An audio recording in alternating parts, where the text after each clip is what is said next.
the city, and I think that's why the feeling, the response from everyone has been the same, which is hurt and loss, and that's because he had such a profound impact on everybody. But we had the benefit of being close to him, having him around us a lot, and when you get to know him, he's even better. He just his smile, just the way he liked to work. I know he definitely cared a lot about his team, the people, the players, and we all felt that, so that's why it really hit us hard, especially under the circumstances and the way it happened. It really hit us hard, and it was difficult for us to accept and deal with, but we had to remember, what would he want, and he would want us to continue to perform and do well and win games, so we had to somehow park it as much as we can and go out there and try and play and do him proud. And football, even under the most stiff circumstances, and as you said, that's what the players had to do. And then as the club started to recover and started to get back on his feet, it was May 2021, Wes, when you lifted your second major trophy as Leicester captain. Youri Tielemans got the winner this time around to win the FA Cup for Leicester against Chelsea at Wembley. How was that experience for you? Yeah, incredible. I've gone into that season knowing it's probably my final season. I was suffering with a lot of injuries and I wasn't featuring as much. You could see it coming in terms of, you're not starting as much games, you're on the bench a lot more, and then all of a sudden you're not in the squad. And to be fair, I've had a long career. My body was falling to pieces, to be fair, at that point. But at the same time, you're still in and around, you're still enjoying it. And the club was on a fantastic FA Cup run. And I remember that season, I think it was around December, January, I had a bad injury and I was out for a long time with my back. And I'm thinking, right, I just need to try and get fit and try and, make one more appearance just to say kind of bye to the fans and just to kind of have that last kind of taste of football. I did not know that last game would be in the FA Cup final, which is fantastic. I remember training hard, trying to get fit, and was fit enough to make the squad for the FA Cup, and I think it was a bit of a flip of a coin between me and Christian Fuchs, who was going to be on the bench, and credit to Mike Stowell. I think he said, you know what, Wes, you need to put him on the bench because if you do go up and you need to kind of shore up the defence, you'd be the perfect person to come on and shore up the defence. So got my final appearance in Wembley in the FA Cup final. Youri Tielemans scores an absolute screamer, a fantastic goal. And we see out the game, and another major trophy in my locker, and final game ever for Leicester City, and I can't think of a better way to kind of finish your football career. Not bad. What a way to bring the curtain down on it. Wes, thank you so much for joining us this evening. Been a pleasure talking to you, as always. Thank you, Wes. Thanks. With me for the next 20 minutes or so, Mark Albright and Robert Huth and Nick Masheter. So, Nick, let's just set the scene. We have left Leicester City having won the FA Cup in 2021. In the meantime, they get to the Conference League semi-final, finish 8th in the league, and it starts to go wrong for Leicester City. Just run us through a kind of whistle-stop tour. Yeah, quick potted history. Yeah. It was interesting. Brendan Rodgers started making noises and saying he needed to start changing the squad in around sort of early 2022. The start of the next season, 22-23, he caught us all a little bit by surprise by saying, we need to get 40 points. He started talking about survival. Because it's really difficult. It's hard because COVID hit King Power with their duty-free business so hard. The money wasn't there. They had to kind of try to stand still, but by standing still, you go backwards quite quickly in the Premier League. So they struggle. Brendan Rodgers goes in April 2023. Fast forward to now, once Gary Rowett, as we expect him to leave the club come the end of the season, they're going to be looking for their 8th manager in 3 years. And to be able to get through that, they've obviously gone through Enzo Maresca, Steve Cooper, Ruud van Nistelrooy, Dean Smith came in to replace Brendan Rodgers to try to keep them up. Jumping from style to style, the identity has been missing from Leicester. And I was at the game last week against Hull when relegation was confirmed. The place was half empty. We spoke about the unity, just how close this club was to the fans, how close the relationship was between the fans and the players and the staff. That's not there anymore. The club has, along the way, become broken, and it's very, very difficult to see how they're able to restart this and to be able to recover quickly, because it's not going to be easy in League One. The finances are completely different. You're not getting the money in that they did. Of course, there's parachute payments, but they've already borrowed against them. There's a lot of problems. They brought in James McCarron as a new sporting director. He's come in from the City Group, having been at Lommel previously as sporting director. But the fans still want some more change. John Rudkin has been at the club for 30 years. He was director of football, I think, when they won the Premier League, and has been there when they've had some great success. But he is now the target of the fans, and the fans still want to see more change. Well, let's talk now to Jordan Holford from the Big Strong Leicester Boys podcast. Jordan, it's a difficult one to narrow down to one underlying cause. Where would you start in terms of trying to work out where it's gone wrong? Yeah, I mean, it's been a catalogue of errors over the last few years. I think the problem started after the FA Cup win, where we had previously bought players quite low and sold them quite high and decided to sell one asset per year. Then after that, there seemed to be a change of strategy where obviously Yuri Tielemans scored in that final. That's when his value probably would have been at the highest, but we decided actually not to sell anyone, and then brought in the likes of Daka, Soumare. I think we signed Vestergaard that summer. And Nick's absolutely right. Brendan Rodgers also came in and started making noises around. I think we lost to Nottingham Forest in the FA Cup, and he was saying that we need to refresh the squad. We then lost Kasper Schmeichel, who was obviously a huge part of the success that we'd had. And for me, that's when it started deteriorating, that we'd moved away from this model that had been so successful for us, that you see the likes now of Brentford, Bournemouth and Brighton sort of replicating. And we moved away from that. And the squad that was so successful, I mean, I heard you talking before, obviously, about the title win and the success we had with the FA Cup. But that was a squad of hungry players that all had a point to prove. And it felt like we veered away from that and started signing players still on really high wages, on long-term contracts. And it almost feels like their attitude is that they're doing us a favour by playing for us. And it's poles apart from the success we had. So I'd point it back to that sort of change of strategy after the FA Cup win. Jordan, would you take any of the points that Nick sort of alluded to there in his answer, where there are factors that were beyond Leicester's control? The death of Vichai and Kuntop coming in, and he had been as his son and then succeeding him, and having been involved in a lot of the club's decisions before, but it was a decision that they didn't want to have to make. Things like the impact of COVID on their duty-free business, which impacted the ability to invest in the club in the same way. Would you say that they were mitigating factors? Yeah, absolutely. I think Nick's right. There are a lot of mitigating factors and sort of sliding doors moments. Obviously, the death of Vichai was extremely tragic, unforeseen, and obviously we weren't to know at the time, but would change and alter the path of the football club forever, really. But since then, his sort of fingerprints, I guess, were on that FA Cup success. There has been COVID and then the sort of PSR rules, but we still had the 7th highest wage bill to get relegated from the Premier League in 2027. So despite those COVID issues, Leicester was still spending, hand over fist on wages, and then had that huge relegation.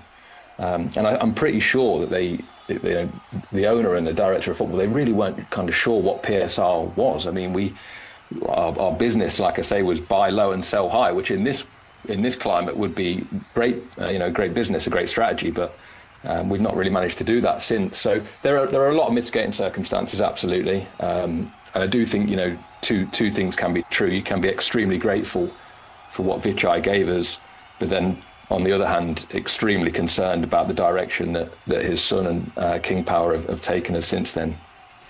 Nick, just outline the 6-point deduction this year, because it feels like this decision on what was PSR has been hanging over Leicester City for a few years now.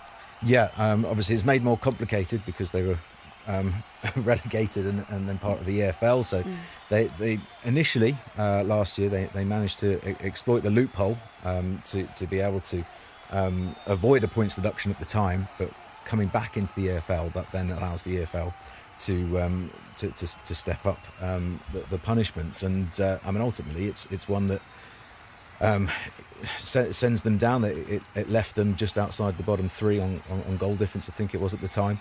And as we've said, it's poor recruitment, over expenditure on wages, players needing to be moved on, but because they are on very, very good wages, they can't. Some of the markets aren't there for them because some of the rivals aren't going to pay the wages that Leicester are paying at the minute, and it's just trickled down. It's just ultimately seen them become a League One side, and it's going to be incredibly difficult because we see the TV revenue in the Premier League, the TV revenue in League One, I think, is around 2 to 3 million, and you're not going to be able to function with what you're paying the players right now on League One finances. 5 Live Sport. So here's the first ball of this series. All the cricket you love. Lives on BBC Sounds. Smash straight back down the ground, this girl. Hear ball-by-ball coverage of the biggest competitions on the domestic and international circuits. It's a 4th wicket and it's the huge one. Settle down, Duffer, sorry. Cricket on 5 Live Sport. Oh, I'm living every ball of this. Listen on BBC Sounds. This is the Football Daily Podcast With Kelly Cates. Nick, tell me a little bit more about the training ground, Seagrave, and where that fits into the picture. It's a fantastic facility, as Rob will attest to. It's probably one of the best in the country, if not the best. It's got a huge fountain in the middle of it, hasn't it? It has, with foxes dancing out of it. It is fantastic. I think that's part of what the problem.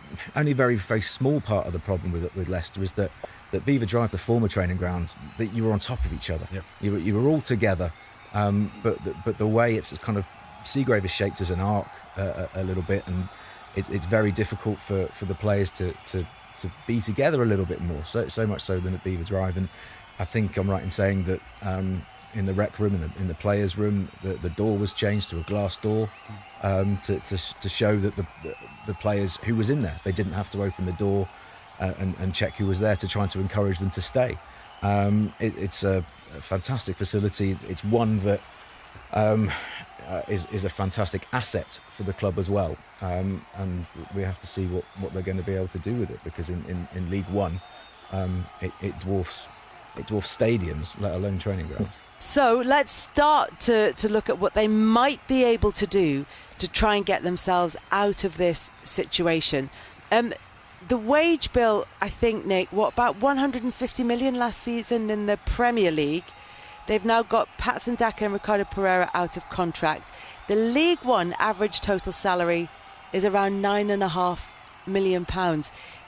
This doesn't work out very easily at all, does it? No, and the difficulty for them is now that if they wanted to sell players in January, and there were offers on the table for some players in January, they're not going to get those offers now. They are. There was a good offer for one of them for around 10 million. That's not happening now. You know, the players' form for a start hasn't been good enough to warrant bids like that. And now you're essentially a League One player. Clubs aren't going to bid that. The vultures will be circling. So if there were opportunities to move players on and generate some money, previously Leicester are going to struggle to get that cash again, because they just simply won't be able to demand for the players, and to be able to function on League One finances with the wage bill they have. And of course there is wage drops. There are wage drops for the players in the contracts, but even still they're going to dwarf what other clubs and other budgets have in League One. So it's a huge undertaking for the club now, and we look at Kickoff and John Rudkin and what they're going to do, and the direction, as we've said, the direction of travel that they've overseen, and how much influence is the new sporting director going to have, James McCarran. He's come in. If John Rudkin's still there, and this is a contentious thing for fans, I know, and speaking to people who were interested in that role and indeed interviewed for that role, the common theme was, what control do I have? What autonomy will I have? What responsibility will I have if I'm underneath people who are still looking to have control? Jordan, what would you like to see happen? I think the first thing, certainly from a fan's perspective, is the removal of John Rudkin, who's now actually been promoted to Chief Football Officer. So he's responsible for what was called the strategic squad development of the first team and the women's team, both of which are going to get relegated. What I don't see is why Top won't remove him from the position. He's been there, as you've mentioned, he's been there probably 20, 30 years. That seems to me like an easy win to get the fans back on side. And as Nick mentioned earlier, the whole game, there's barely 15,000 people there. Half of that attendance would have wanted the ownership to be removed. So that seems to me like the most obvious starting place. And as again Nick said, James McCarran's come in. There looks to be sort of seeds of progress there with the managers that we've been linked with. And I'd like to see him given more autonomy and a fresh start. But that seems to me, like I say, to be the first starting point after what has been a catastrophic season.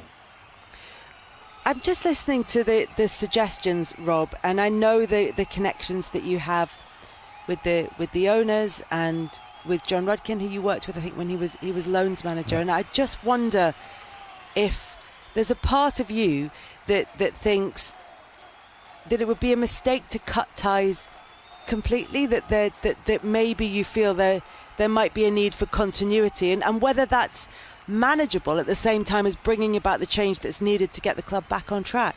Yeah, I mean, I wouldn't want King Power to sell the club purely because of my time there. And I think it'd be nostalgic if they could stay on and turn the ship around. They've done it before when they initially bought them, and had amazing success. But yeah, you spot on, mistake have been made.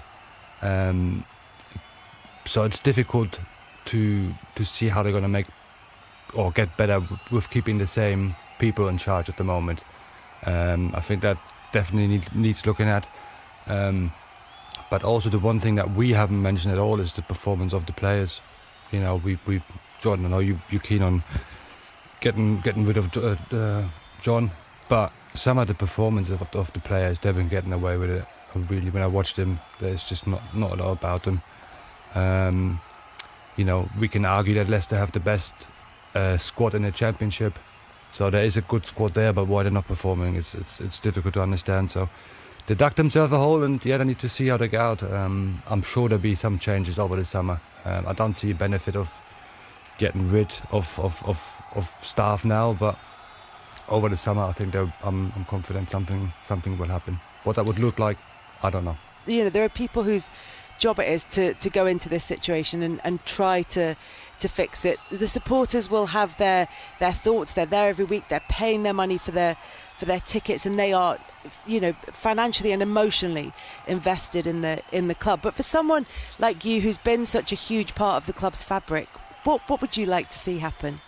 A couple of things. I don't really understand how they get rid of players and sort of get them off the books. But whoever they are bringing in have to be good people, because I look at the time before, and Walshy said about, we had Wes as captain, but there was 4 or 5 captains in that team. I look at the team now and the squad now, and I struggle to see one. I struggle to see one player that's trying to get everyone together and going, even in the tough moments, just getting everyone together and going, right, just sit in for 5-10 minutes, be resilient, be hard to beat, be hard to play against. There doesn't seem anything like that. I think the other thing that really strikes me and is really sad to see is the disconnection between everybody at the club. the fans and the players, there's no connection there. The fan base is split. Some are protesting, some aren't. There's obviously protests against the board, the ownership, and everything just feels so disconnected. And whilst it is disconnected, there's no way of succeeding. There's no way of bouncing straight back. You have to have that connection between everybody at the football club. Everybody has got to be pulling in the same direction. And while that isn't the case, then the club is not gonna get back to anywhere close to where it should be. Jordan, how optimistic or otherwise are you feeling about next season? I'm not optimistic at all. I mean, we're going to have a huge turnaround of players, as we alluded to. The wage bill is astronomical. It was the highest in the Championship, let alone in League One.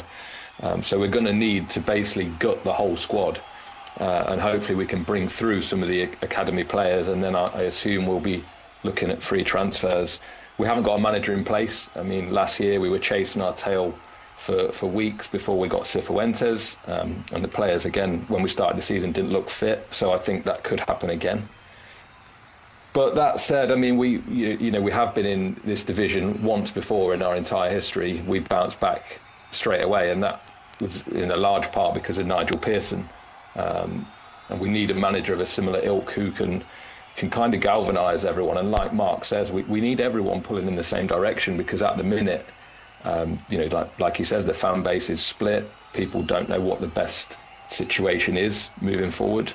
But yeah, I mean, it wouldn't surprise me if we were to get another points deduction for PSR breaches at some point. You look what's happened to Sheffield Wednesday, and I see that we could be on a very similar trajectory, unfortunately. But yeah, there's always a part of you as a fan that obviously hopes that you'll bounce back at the first attempt. But the last certainly the last 2 years have really tested everyone's patience, and it feels like everyone is so down at the minute that you struggle to see how the ownership and the people in charge are going to be able to turn this around. Jordan, appreciate you coming on to talk about it. Thank you so much for your time this evening. No problem.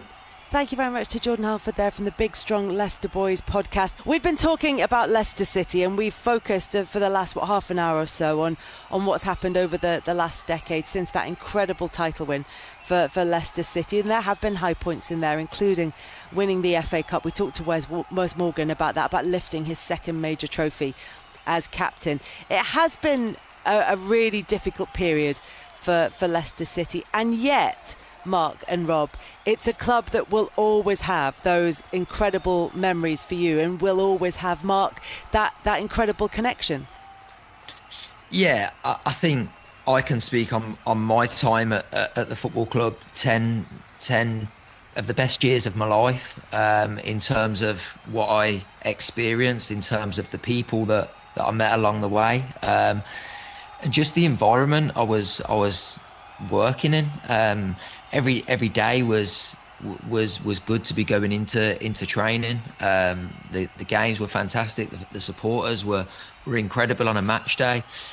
There was never a dull moment. It was I think that highlights it now. I think it's such a unique football club that it's just such a roller coaster of emotions.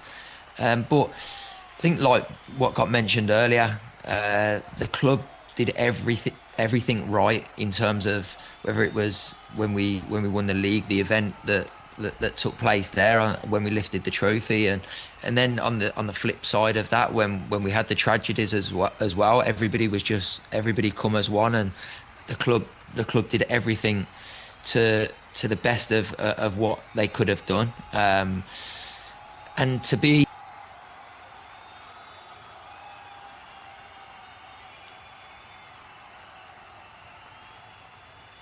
And so let me quickly run through Celtic. It's Sinisalo in goal, back four of Johnston, Trusty, Scales and Tierney, Noog and Ekti on the flanks, Maida up front. I can maybe flesh that out for you in a little bit, but let's go down to Brian, who's with David Gray. Yeah, David, we just run through the teams there. 4 changes, obviously a couple in fours due to suspensions. What was the thinking behind the others? Yeah, as you say, 2 enforced for the changes. Smudge comes in goals, and then Canayo comes in at that sort of right back position. And then the other one's just a little bit of freshness this stage of the season, and also from tactically what we want to try and do today. Joe Newell, he's been training really well of late. and just a bit of freshness in the middle of the pitch. Someone who knows what it's all about to play for his club.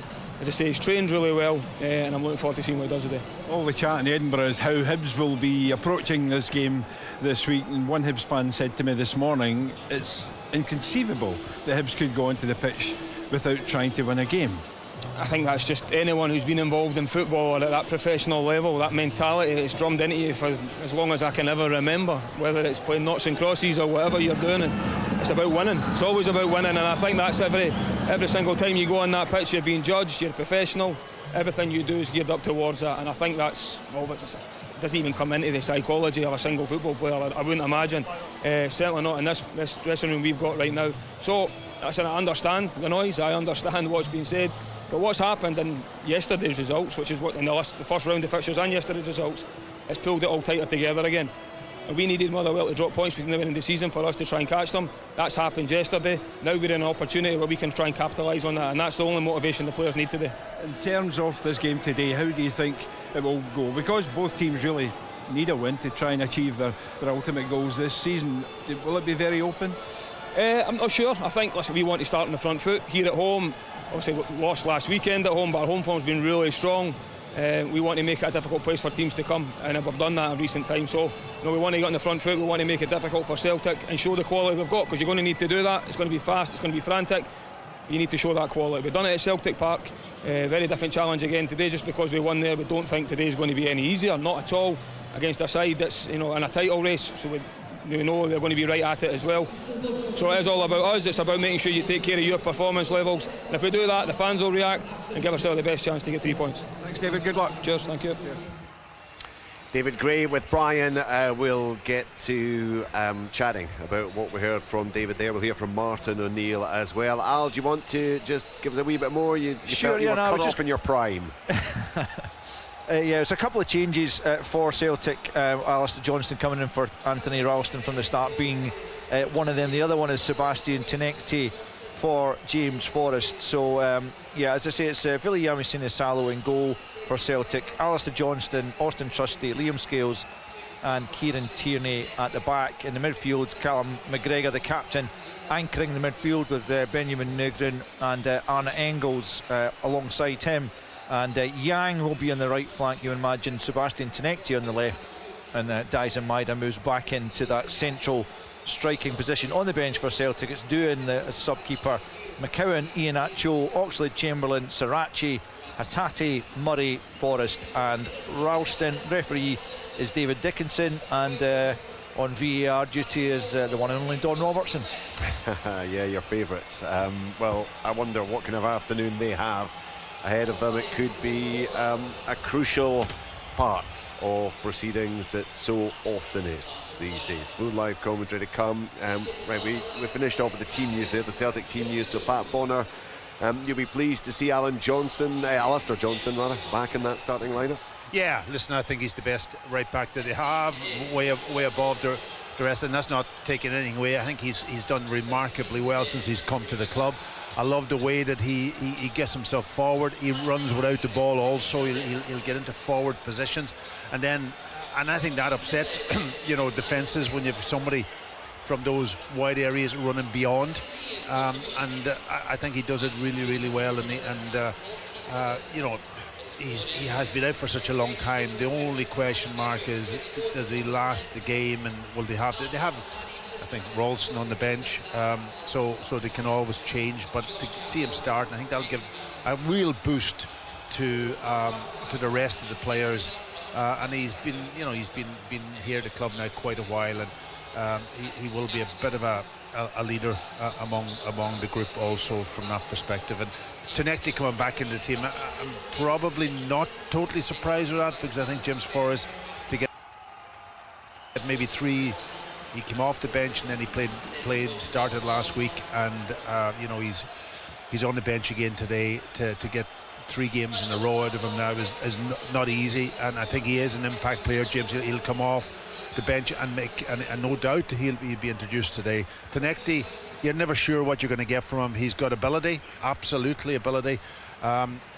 He has to do it today. He's got to go and show what he can actually do. The rest of them, I think, takes care of themselves. Maeda up front, the same energy from him.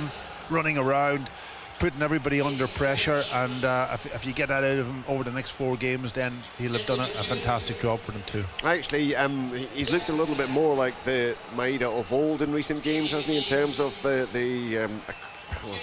he's got on the target, of course, but he's also contributed. He's been making a real difference in terms of that energy he talked about. And he got his goals last week, so which is really important. He hadn't scored for such a long time. I think last year everything went right for him. You know, his energy was up. He was playing with a real intensity. But everything that he did came off. He scored goals. He was fantastic.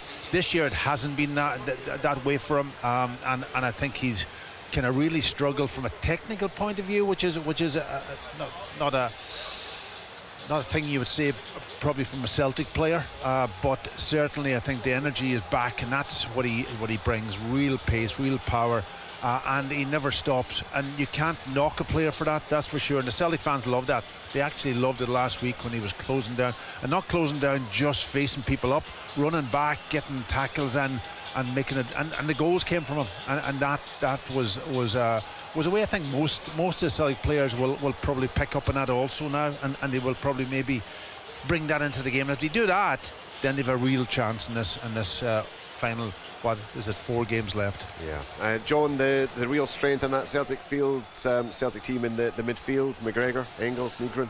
Well, good to have Engels back as well. He's got that physicality. I'm not going to say he's a great player, but I think he brings that legs in the middle. And you're asking all Celtic fans who have been lacking legs in the middle of the pitch, and too much onus has went on Carl McGregor. He's been running about all over the place. But Maeda is coming back to form. I think that's big news for Celtic. I think he's let himself down this season with his lack of sprinting and pressing, because at the end of the day, that's what his game. That's the biggest part of Maeda's game, is the running and the pressing, and he let that go. His attitude dropped when he never got his move. But in recent weeks, certainly it looks like he's back to his old self, sprinting at 100% sprints, not 90%. And when he's sprinting at defenders, they panic. Goalkeepers, you see that. You actually see defenders tighten up. He gets blocks in, and that's big for the players behind Maeda. Him at the top of the pitch doing that, he pulls the rest of them with them. All of a sudden he creates more energy, more tempo, more sprinting about the pitch. So big player, and the manager will be delighted he's back scoring goals and putting pressure on opposition defences. And what's your feeling? Alistair Johnson, he's a good football player, comfortable on the ball, so we've missed him.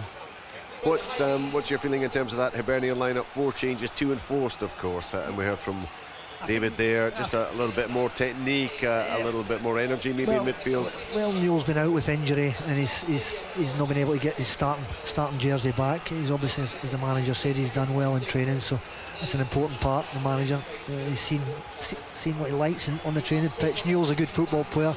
Again, doesn't have great legs, but the player next to him, Chewa, he's the one with the legs. McGrath sitting in front, scores goals. He's got, I think, 9 this season, 3 assists. He times his runs into the box. He's a good strike. If he gets the ball in and around the box, he'll hit the target. 2 up front, Elding, the young player. A lot of Hibs fans have been speaking very highly about him. I was a little bit disappointed in his performance last week against Hearts, but he never had much of the ball. So I'll look for him, see what he's doing. Apparently he's technical, he's good, mobile, a good attitude. And of course Martin Boyle, he'll be desperate. He's out of contract at the end of the season. He'll be wanting to go out in a high. He scored his goal last week. Again, a player, he always runs about. He's dynamic. He gives you that energy in and around the pitch. He's always chasing lost causes. Terrific attitude. I've no doubt that one of the big talking points, and Brian touched on it there across the capital, well, in recent weeks, but certainly in the past week or so, has been this whole thing, Hibs don't want Hearts to win the title. I mean, David Gray rightly shooting it down there that there should be any doubts placed upon his players. Well, as 100% football players, you go on a pitch and your job is to win football games 100%. However, a lot of the supporters coming here today, I'm sure they won't be too bothered if Hibs don't win. I've got to be honest, the ones I've spoken to. But managers, players... But they have something to play for, John. They've yours to play for. Absolutely. That is critical. Yeah. That's critical. You have to win every game now to get into that position. So that's going to be the thing that's going to determine their attitude and their performance. Well, nothing else. Yeah, forget the rest of it. Well, Hibs have got a big budget, and this is a big club. They want to get into European football. It's big, and the fans enjoyed it. but we don't want Hearts winning the league. Let's be honest. Hibernian right now 2 points clear of Falkirk, 6 behind Motherwell, and of course they heard from David Quay there, they're trying to chase down Motherwell in that 4th place. A reminder of how the table looks at the very top. Heart of Midlothian 73 points, Celtic 70 points, and Rangers on 69 later. We'll talk much more about that big game tomorrow night between Hearts and Rangers at Tynecastle. Of course, today it's a 1:15 kick-off, or certainly it's on the telly at 1:15. The Women's Scottish Cup semi-final, the second of the semi-finals. Celtic going through against Glasgow City yesterday. It's Rangers against Montrose, and that one is live on BBC One Scotland. We'll keep you up to date with the scoring in it. Let's hear from the Celtic manager now then, Martin Neal, also been chatting with Brian McLaughlin. Martin, team news first of all. Alistair Johnson back in the starting 11 for the first time since October. I know he got some time off the bench last week. How ready is he for this today? He's ready. He wants to go. He wants to participate. Might be a thought of maybe not lasting the game, but however, that's in the lap of the gods as much as anything else. We'll just deal with it. He's a really good player. By all accounts, I have not seen him live for Celtic other than the 20 minutes that he came on in the game. But he has been an excellent footballer here at this football club. In terms of the game today, what type of game do you expect, given that both teams really must win to try and keep whatever their dreams are for this season? Well, I think exactly that. I think both teams have to go for it, and we will not be sitting back. Anyway, let me put it this way: we'll have to try and get forward. We'll have to try and create some things. We'll try and score a goal or two. Hibs will be in exactly the same mode of thought. In terms of yourself, are you feeling excited at these last 4 matches? Yes, of course. There's a sort of a nervous excitement about it. You do. You get into it. The situation is what it is. We've been playing catch up throughout the whole season, and a different scenario to what Celtic have been used to. But yeah, that's part of the excitement. In terms of the atmosphere today, it's going to be electric, isn't it? I know some of the Hibs fans are saying that they would actually rather a Celtic win today. Well, I don't see that. You see, this is the point, and I'm quite sure that there may well be. I mean, if there's a strong rivalry between Hibs and Hearts, you can understand that. If there's a strong rivalry between Celtic and Rangers, you can understand that. And it's the same down south in England, So you've had that before, but this will make no difference whatsoever to what will happen on the field of play. There's very little wriggle room, is there, for either team? We hadn't had that for a long time. We haven't had that. We've been playing catch up for months on end, and now we're still in the race. Finally, Martin, is the message to the players: win today, and you go level with Hearts at the top of the table? I think we have to try and win. It's as simple as that. There, it doesn't. Whatever happens at other places, it's not in our control. We have to try and win the game. This will be a very difficult match for us. I've never come to Easter Road ever, and not found it anything else but difficult. Thanks, Martin. Good luck today. Thank you.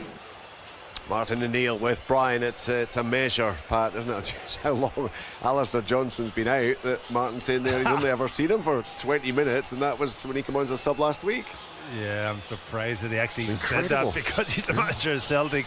He'll know him, and he'll know exactly what he can bring to the team. Otherwise, he wouldn't have picked him. And Sean Maloney will know absolutely everything about him. But you can set up in a stand and watch him as a fan, but you can see his attributes. You can recognise his attributes. You don't have to even be in the training pitch with him. He's got the qualities. He's got the qualities that a Celtic player needs to have to be able to perform here. He's been very unfortunate with injury, and I think they took him back too quickly in the last time. That was a mistake, and I can go against you, of course. You try him out. I hope that doesn't happen to him again, because he's got a World Cup to look forward to do, and that I think there will be people watching him very closely in the summer to see maybe a big bid may come in for him. But I think if they're going to build a team, he's the type of player that they have to keep at this club, and there's a lot that will probably go out the door, but he would be one for me that you would say right away, you're here at the club, you're going to be part of the future. And no matter what manager's in charge, we'll look at him and say he'll play every week, he'll be a starting player as long as he's fit. John, in terms of the overall situation, Martin and Neil talking there about playing catch up, and clearly they have had to do that. Rangers have had to do that as well. Heart of Midlothian at the top for pretty much the whole season. in terms of results, at least, since that terrible performance and defeat at the end of March against Dundee United, it's 4 straight victories. They've got a Scottish Cup final to look forward to. Are you getting the sense that they are beginning to just ramp things up a wee bit as we get to this decisive phase of the campaign? I think we've got to be honest. Celtic haven't been playing well. They haven't been, I would say, doing it the Celtic way as they have the last 10 years. Battering teams, controlling games, pinning teams in. But they've been grinding out wins. And all credit to Martin. He's got the players going right to the final whistle. So many late goals. But yeah, Celtic fans, they want to be playing better and be more comfortable. I think we signed a couple of strikers in the window there, and they never made the team better. But that was a disappointment for me and for Celtic fans. But here we are, 4 games to go, and a lot of poor performances, but they're still in there, right at the death. And I think he'll fancy it. I think Martin deep down will think, you know what, Johnson's back. Maeda's back to his old self. We look like we've got more energy. Engels is back, so things are kind of looking better for this Celtic team at the moment. Yeah, the template that Celtic have got to do in the next 4 games is work really, really hard, every single high intensity, and then you hope that their qualities will come to the fore from that. But it is quite incredible that Celtic are still in this after, when you consider what's happened throughout the season. You know, Martin having sacking Brendan, then Martin coming back, then Martin leaving, then they bring in Olfert Nancy. They go through a horrendous period, and then Martin coming back in to say that they're still, and if they won today, I think they've got a real chance to win this league. Now that to me is and people I've been talking to people during the week, and they say if they won this one, is that up there with the best that they've ever done, a Celtic team has ever done, mainly because of the situation and because of what's happened. Now, from a quality perspective, that's not the case, but just from grinding it out and winning a league would be an incredible feat, I think. If they win this today, they've got 3 games to go, and they have home matches in there, of course, against both the rivals, Rangers and Hearts. So win this today, are they favourites to take the title in your eyes? I think, yeah. They've got that difficult game, of course, away to Motherwell, which is, I think, any team will find it very difficult to play against Motherwell. I know they got beat yesterday, but overall they're a really, really good team, and you can never count your chickens when you go and play them, because they are a really good team. So, but having the other 2 teams at home, I think they have to be favourites. They've got to be favourites if they won today.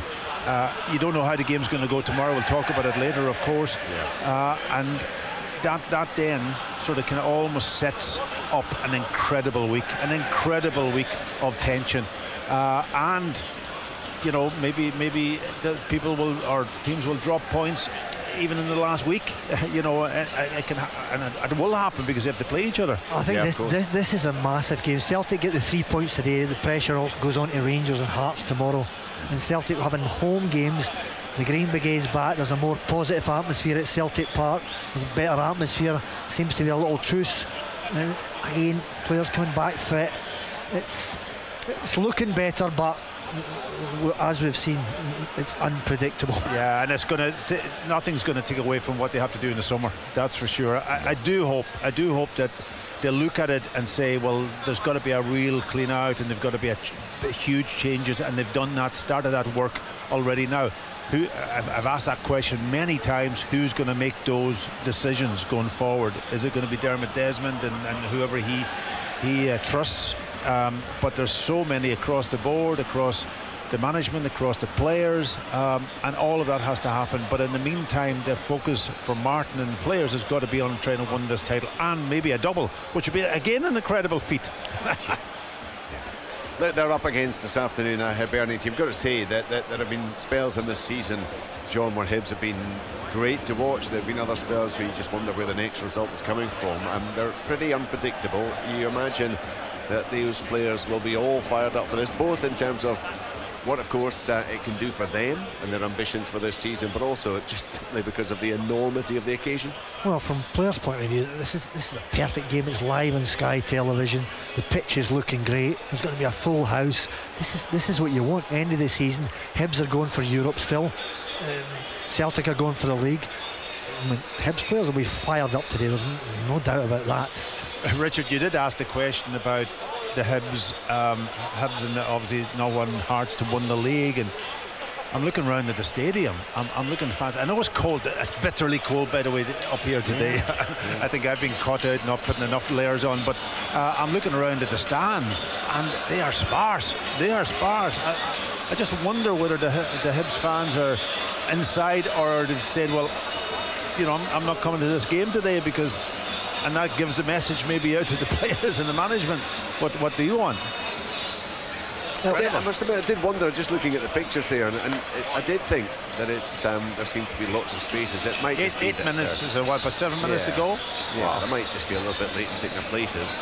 But whatever is on the mind of the fans, the players have to be fully focused. What type of game, John, are you anticipating here? Are we looking at an open game, plenty of attacking football? Well, I'm looking at two completely different systems. Celtic, their usual 4-2-3-1. A lot of width at the top of the pitch. You got your full-backs and your wingers. So Celtic are going to be going wide. Johnston and Yang on one side, trying to create 2v1s. And Hibs in the wide areas have got one player.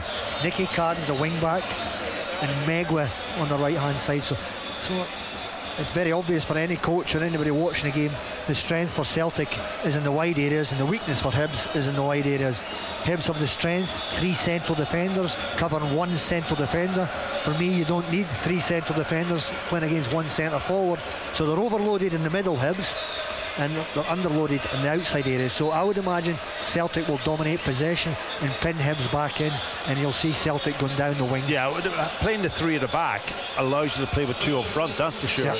Elding will kind of play. Martin Boyle will probably be the one that will stay high most of the game, and Elding will be the one that maybe drop back a little bit also into that sort of kind of midfield, but it will support. But it allows you then to put a bit of pressure on the Celtic centre backs higher up the pitch. And I think most teams that want to be really progressive will do that against Celtic. If otherwise you drop back into your own half, and that allows Celtic to control the game. So I could see them. The problem you've got, Maggie, 2 centre forwards can't press a back 4 and a goalkeeper. No, they'll press the 2 centre halves. So that's what I'm saying. Yeah. The two fullbacks will be, Johnston will definitely be higher. Tierney might sit a little bit more from that perspective. But I just think that the two, having 2 up, normally is 1. Yep. Normally is 1, and Celtic just control the games. But having 2 up there just allows them to put a little bit more passive pressure on higher up the pitch. But this is Hibs' preferred system. This is the manager's preferred system. He likes the 3 central defenders. He likes the wing-back system. So they've got to get possession of the ball. It's okay having 2 strikers. You've got to give them service. That's the key. So can they get the ball out to Carden? Can they get him higher up the pitch? Because we've all seen, I see it week in, week out. Carden in the final third, he delivers quality balls into the box, but he needs service. But the worry I've got against Celtic, they'll pin him back and say, get Carden into the left back area. He's not a full back. He's uncomfortable in that area. Get him 70 yards from our goal, and he picks it up deep. You can't put quality balls in if you're from the halfway line. You have to be further up the pitch. So that's the challenge from a tactical point of view from Hibs. They've got to try and feed him higher up the pitch. When you talk about Celtic's strength wide, it is much going to depend on how quickly Johnson and Yang on one side, Tierney and Tenekti on the other can build up those relationships, because those are not the kind of wide partnerships that we've seen throughout the season. No, definitely. I think if John's had it on the nail there, that's where the strength is, the 2v1s in the wide area.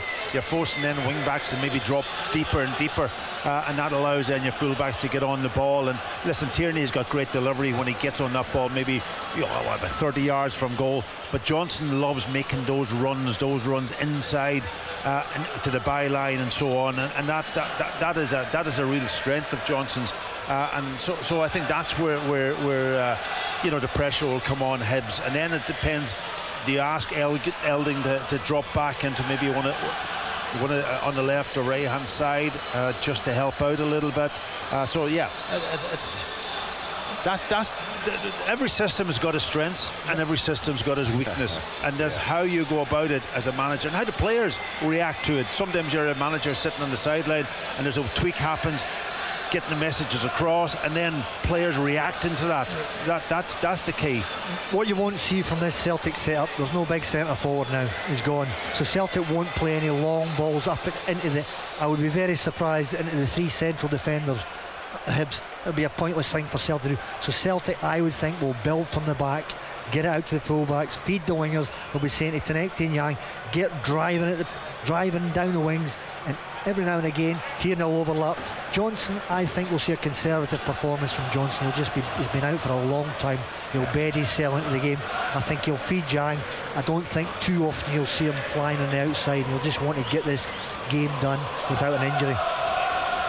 We are heading towards kick-off. We're with you until 3 o'clock. Then it's off the ball with Stuart and Tam. Highlights tonight on Sports Scene, 7:15 on the BBC Scotland channel. And remember too, it's the second of the Women's Scottish Cup semi-finals this afternoon. Rangers against Montrose. That one's live on BBC One Scotland from 1:15. A busy week ahead as ever in the main. And most importantly, I guess, tomorrow night, 5 o'clock kick-off on Sports Sound, Heart of Midlothian against Rangers. The game starts at 5:30, and there's highlights tomorrow night too at 10:30 on BBC One Scotland. Plenty more to bring you in the week ahead. I'll run through that a little bit later on. But with the teams out on the pitch in the capital, it's time to enjoy full live commentary from Easter Road here on Sports Sound of BBC Radio Scotland. Hibernian against Celtic with John Collins, Pat Bonner and Al Lamont. Thanks again, Richard. Welcome to Easter Road for the latest in a succession of massive fixtures in the top 6. Celtic no victory will take them level on points at the top of the table with Hearts. So just 3 games to go, but Hibs still have an eye on 4th place and guaranteed European football next season. So much at stake, so much to play for. What will unfold over the next 90 minutes or so? The teams just shaking hands with each other and the referee as they then break into their respective halves. Celtic in one of their change kits, all black with a little green pinstripe on the top.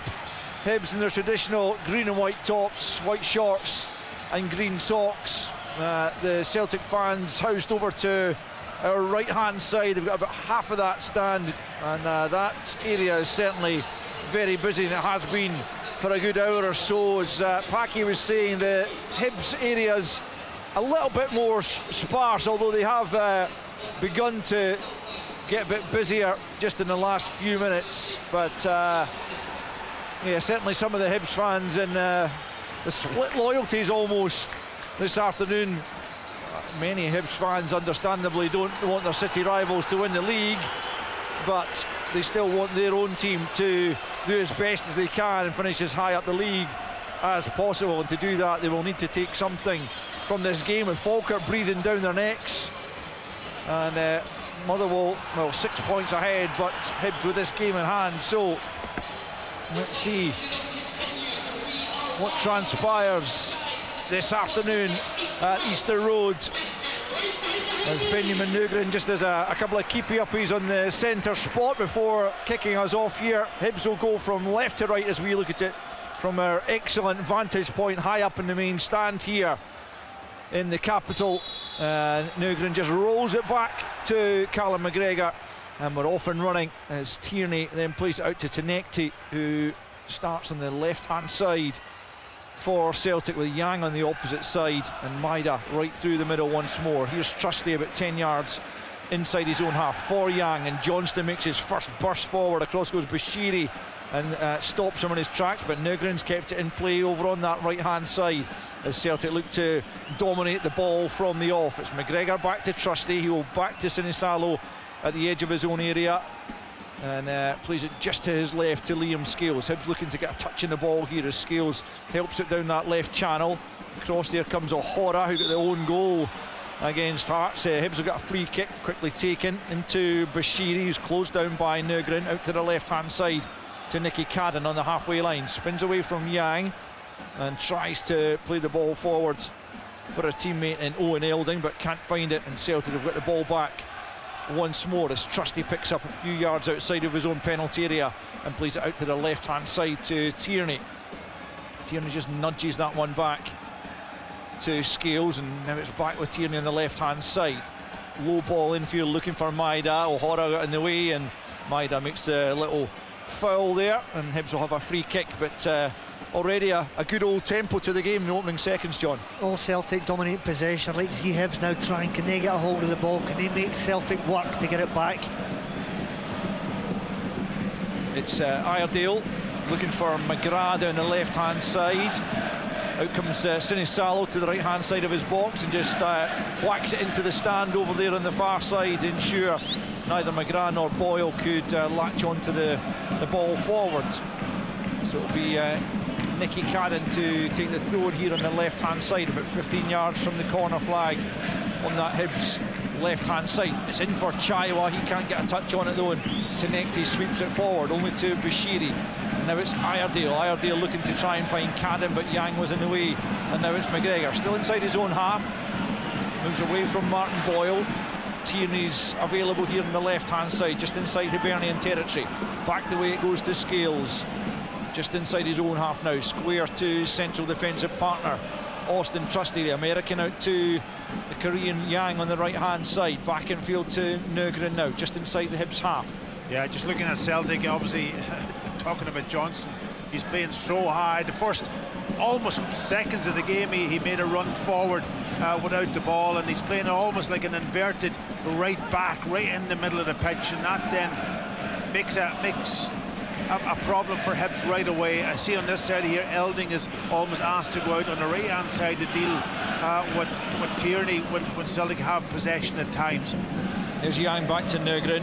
Johnston, as Paki said, high up the park.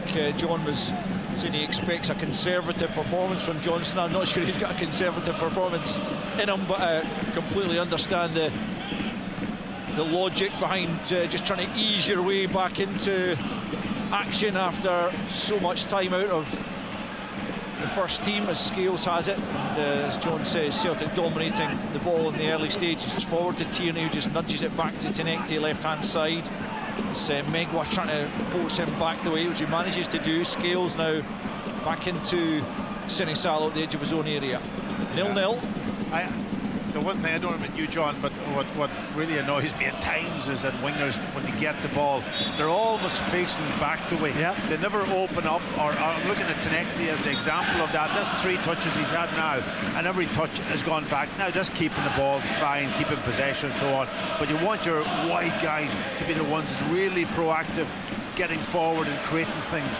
Well, the first thing I want from my winger is, can you get turned, take it on the back foot and start driving at a fullback. Fullbacks hate that early in the game. Wingers driving at them. Hibs have a throw in over on the far side to be taken by Iredale, back to Bashiri at the edge of his own area. He'll be closed down by Maida, who almost took it off him, but he gets it back to Jordan Smith, who'll be keen perhaps for an early touch, having not played much since the early part of the season, since being displaced by Raphael Salinger, but he's got his opportunity here. Well, I'm sure they've done their homework and they've done their analysis. It's again probably applying it on the pitch. When you've got Maid up front, he will chase everything, and you've got to be really quick with your control, your pass, and have your mind made up before the ball comes to you. Yeah, I mean, you don't have to do too much analysis to know that Dyson Maida's going to close you down every opportunity he gets, and he almost did it there to Jordan Smith once more. And it kind of baffles me. Here he is again, he's taken it off Iredale, and now it's Yang into the box. A chance here, cuts it back for Nygren, good block by Bashiri, really important, and Hibs knock it away. But that was, again, it's just lax defending when Dyson Maida is lurking. And I was going to say, it baffled me last week at Falkirk when players get caught in the ball by him. I mean, from a manager's point of view, it's gold dust. When you've got a striker that works so hard and intercepts, wins your possession, opposition's ball. Celtic should have scored there. Yang's pass to Nygren was just behind him. He was caught in 2 minds, Yang. He didn't know whether he was going to should have crossed the goalkeeper or pull it back to Nygren. He elected to go in the second option, and Nygren just got blocked out. But Maeda, wow. And that's again just slackness from the centre half and allowing him to almost close him down from behind him or the side of him where he doesn't see him coming. Well, but he knows he's there. They've got to just move it quicker, and they've got to have better options in front of them. You've got to be switched on when you're playing against Tyson. You certainly do. It shouldn't come as a surprise to anyone in Scottish football that is his game, and you're not going to get time to dwell on the ball at the back. Here is Trusty at the back for Celtic. Back to Sinisalo as they try to play out.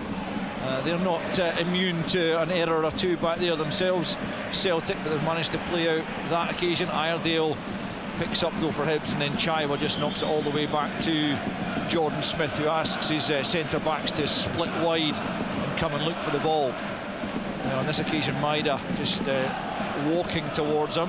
Smith knocks it long over the halfway line. Scales jumps but can't get there. Neither can Elding, and it's picked up by Tierney. Tunekti dispossessed by Megwa, then O'Hara, nice little turn there by Newell, but then the pass lets him down. Tried to find McGrath, but it was just too far in front of McGrath, and Celtic have it again. It's McGregor feeding it forward for Maida. Flag stays down for now. Maida with the effort here over the crossbar, and the flag doesn't come, so the assistant obviously didn't think he was offside, but that would have been an interesting one for VAR to look at. And sounds like he was onside from what I'm hearing, so yeah, that's a chance for Dyson Maida. It's a good chance. It's a poor effort. He's just swung his foot a bit, leaned back way over the bar. Expect better from him there. John, that's the bit that probably this year has not been part of his game. When he gets into positions, at times you think, wow, that's a great chance. Just hit the target, and he hits it way over.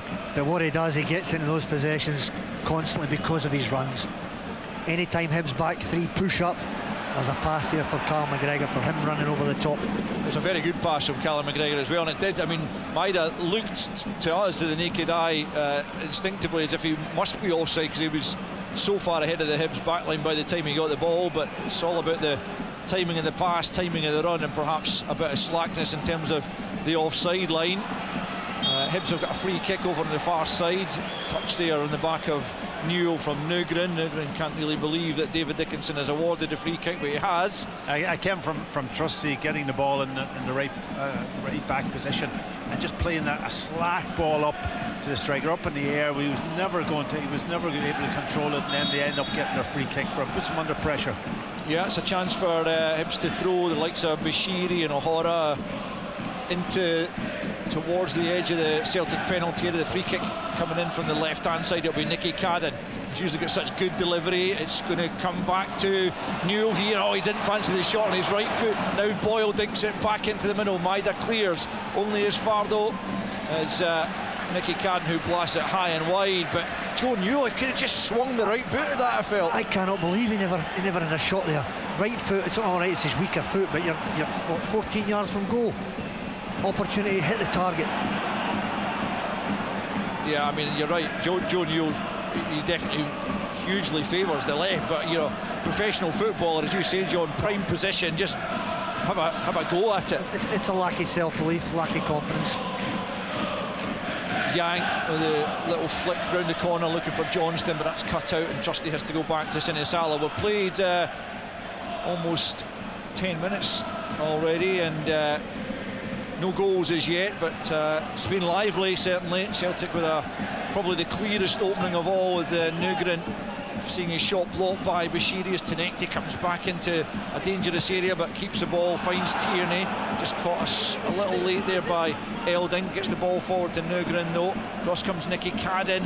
Newell just manages to keep possession there, then Chaiwa losing out to Callum McGregor in the end. It's a few intriguing one-on-one battles out there. It will be important in how this game shakes down as Yang picks up right-hand side. Yeah, I'm just looking also at Hibs. The back three is at times they're almost getting stretched because as we described before the game, the wing backs having to deal with two players. Here Scales in an awful lot of room midway inside the Hibs half. He's allowed to advance almost to the edge of the box. He's going to take the shot on, and that was ill-advised in the end. He was invited to do so really, because Hibs backed off. I mean, he carried it forward, he's looking in the box for a cross, but there was no movement in the box for him, so he's taking another touch, and all of a sudden he's finding himself 25 yards from goal, and he thought, I'm going to have a pop, but it was a poor effort. Yeah, but I don't mind him having a pop, because I think he gets into those positions at times and he doesn't do it, you know. And of course that one was well off target, but I'd like to see him do more of it and have that confidence to take on that shot when he's about 25 yards from goal. Anything can happen. Yeah, absolutely. Here's Nugren picking up in a nice little pocket of space. Connecting on the left hand side. Bashiri slides in near post to knock it behind for the first corner of the game to Celtic on his left hand side. And across will come Arne Engels to swing this one in, and we know the quality he has in his dead ball situations. Callum McGregor offering himself short. Boyles there to try and stop the short corner being taken. Yang also coming across. Now Boyle backpedals as Yang moves away, and Arne Engels will looks like he's going to swing this one into a busy old 6-yard box with 12 minutes on the clock. It's a near post ball. Bashiri and one of the Celtic players trying to make something of that. Hibs have got it out of the box for now. McGregor goes back the way to Tierney. Tierney midway inside the Hibs half, back out to Engels, keeps the ball in play well, and then Megwa just gets the touch on it to prevent it getting to Nekti, and it's out for a Celtic throwing down on our left hand side, about 10 yards from the corner flag. Celtic dominating possession, but they haven't yet managed to work the goalkeeper. That's only disappointing. Owen Elding thought he'd shepherded the ball out of play there for a Hibs throw-in, but the referee awards it to Celtic. We come back the way to the halfway line. It's Trusty inside the centre circle. 12.5 minutes in, no goals here at Easter Road as Trusty gets it back from Engels on the halfway line. Then he plays it square to the Irishman Liam Scales, out to the left-hand side now for the advancing Tierney. Elding, as Packy says, has been tasked with pulling out to this Hibs right when Celtic are in possession and trying to close Tierney down. Tierney needs better movement in front. Tonetki's not got enough movement, he's not demanding the ball. Trusty with a nice ball over the top. Yang takes it down in the chest, tries to get it into the near post. Maida goes down under a bit of a challenge from Smith. The Celtic fans howl for a penalty, nothing given, but it's Nugren, blocked by Bashiri again. Comes back to Nugren, still inside the box, onto the left foot. Can he find room for the shot? He's going to lay it back here. McGregor onto the right for Engels now at the edge of the box. Back to McGregor, closing down well with Jamie McGrath, but there's a free kick being given to Celtic right on the edge. I didn't see what that was for. Engels has gone down. Must have been after he played the ball. Yeah, it was off the ball. Yeah. It was off the ball. Just as he's knocked it away, he's been caught. And that is a decent position, a little bit close to probably 18-yard line, but I think it's enough maybe to get it round the wall rather than over the wall. They are having a quick look at that penalty claim from a moment ago, though, now that the ball has gone dead. It was Jordan Smith going out and might just have got a nick on Maida as he tried to make contact. I hate that as an ex-goalkeeper. You've committed to the ball's there, you can't pull back. That's the problem. And somebody comes in from the side. He's come in from behind the side, and he's so sharp. Maida didn't look like a penalty from here. No, I don't think so. But again, if you get a touch on it, on the player, these are normally given, and that's a problem for I'm just saying it from a goalkeeper's perspective. That's the problem we've seen in midweek, the big games. A touch does not necessarily mean a foul. There's a difference between a contact that makes you go over and a touch. Checks complete, no penalty, but it is a good chance here on the edge of the box. Benjamin Nugren will very much fancy this. It's right of centre, probably 21 yards from goal, and Nugren's put one or two of these away over the course of this terrific season that he's had in front of goal. 20 for the season so far. 15 of them have come in the Premiership. Can he add to that tally here and give his side an ideal start? It is Nugren right into the wall that was jumping. It was a good wall and it did its job. Yeah, it's difficult to get it up and down from that distance. That's what I was saying before. It'd be better probably going into that space where the players were blocking off and hope that maybe the goalkeeper doesn't see it until the last minute, so get him more around the wall. Here's McGregor picking up, he's inside his own half, but Celtic certainly the dominant side in these opening exchanges. Quarter of an hour in, no goals, but Celtic with a couple of opportunities. Hibs haven't had a real sight of goal other than an opportunity for Joe Newell, who elected against shooting as Celtic try and play the ball forward. Yang was in so much room, and Nicky Cadden in the end has done well to get back and make up the ground and win the ball. And now he's played it forward, looking to lift it over Trusty for Boyle, but Trusty backpedals and heads it down. But the space that Yang had there, and here he is again, picking up over on that right hand side for Celtic. Johnston bursting a gut to get beyond him. Nugren back to Yang, across goal it comes, good take from Smith at his near post, but Celtic looking dangerous and ominous mood. Celtic's best move of the match, good one, sharp passing, cut back from Yang just a little bit close to the goalkeeper. Credit to the goalkeeper, got out sharp. I'll tell you what he did, he picked up a really good proactive position. He was not sticking on his post, he was almost a yard off his line when that ball. He was anticipating it. Yeah, and he was able to cover a bigger area. But Celtic are picking up possession almost at will here. Hibs struggling to hold on to it, and at the moment it's kind of one-way traffic as Celtic look to try and get the opening goal and get themselves back level with Hearts at the top of the table before the day is out.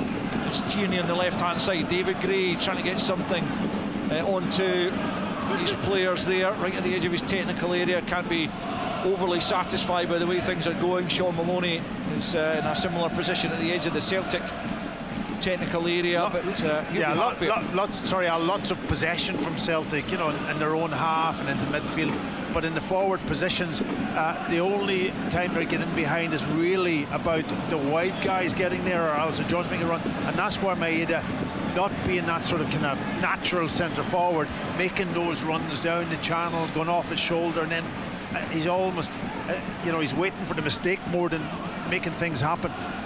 Bashiri has looked like he's been tasked with being the one to keep tabs on Maeda. He's got his work cut out. He's done well so far though. Here's Tenekti though coming forward for Celtic. Chaiwa trying to get back with him. Left hand side for Celtic. Tenekti goes down, manages to get the ball into Tierney. Bashiri sticks a leg out and gets something on it, and it'll carry out to the left hand side where Cadden should keep it in play. Forward though, Johnston's been caught there by McGrath. That's going to be a yellow card for sure. It's a poor challenge from Jamie McGrath. It wasn't a great ball forward to him from Cadden, but nonetheless, Johnston was on his toes and McGrath's caught him quite high, I think. Those tackles nowadays, when you go to ground, they're so dangerous. It can be an easily red card. There's no point, there's no danger out there that they're going to score a goal from that situation. He's not blocking a cross into the box. And he's never going to get the ball either, you know. And the ball was an easy pass from Johnson to hit it to Yang, and he's caught him really, really late. I just hope he's okay, Alistair Johnson. Nightmare. Hope the last thing this kid needs is another injury. Yeah, there is a check on that this challenge from Jamie. I mean, even we're a long way away from it. We're the opposite side of the park, but even from here it looked like he might have caught him quite high. And Alistair Johnston is in a bit of pain and getting treatment here as VAR. And Hibs, who have had 3 players sent off in the last 2 games, this is going to be a red. To 10. This is a red because I've just seen it. So this will be a red. The recommendation has been made for David Dickinson. Lucky he's not broke his ankle. Come across. Very lucky. And have another look. Yeah, it was a poor challenge. And not good from Jimmy McGrath's perspective. With laziness, it just stay on your feet, stay goal side, sliding in, so reckless. He's off. I'm sure he'll be off. David Gray is going to be absolutely furious because his side's cause has been hampered by ill discipline in the last few weeks. 2 off against our city rivals Hearts, and Jamie McGrath is going to go after 20 minutes of play here. You know, think about Jamie. I know Jamie, he's a young Irish man that's trying to find his way in the game, and he's not a dirty player, but it was a reckless challenge and it was a silly tackle when he didn't need to do it, and that's just puts him out now of probably the last couple of games, maybe even. It's reckless. Those are the ones that you can cause serious injuries. He was high. Well, Jamie McGrath becomes the 4th player to be red carded for Hibs in the last 3 games, and what was already going to be a tough task today to take anything from this game against a Celtic side who look in the mood has just got all the bit harder. So what happens in a game of football when you've hardly had a kick of the ball? Hibs players have just been chasing. You get tired, and all of a sudden you say, I'm going to slide in. In comes a free kick from the right hand side. Yang looking to get a touch on it here. It comes back to Nugren, that's blocked, and it'll be behind for a corner.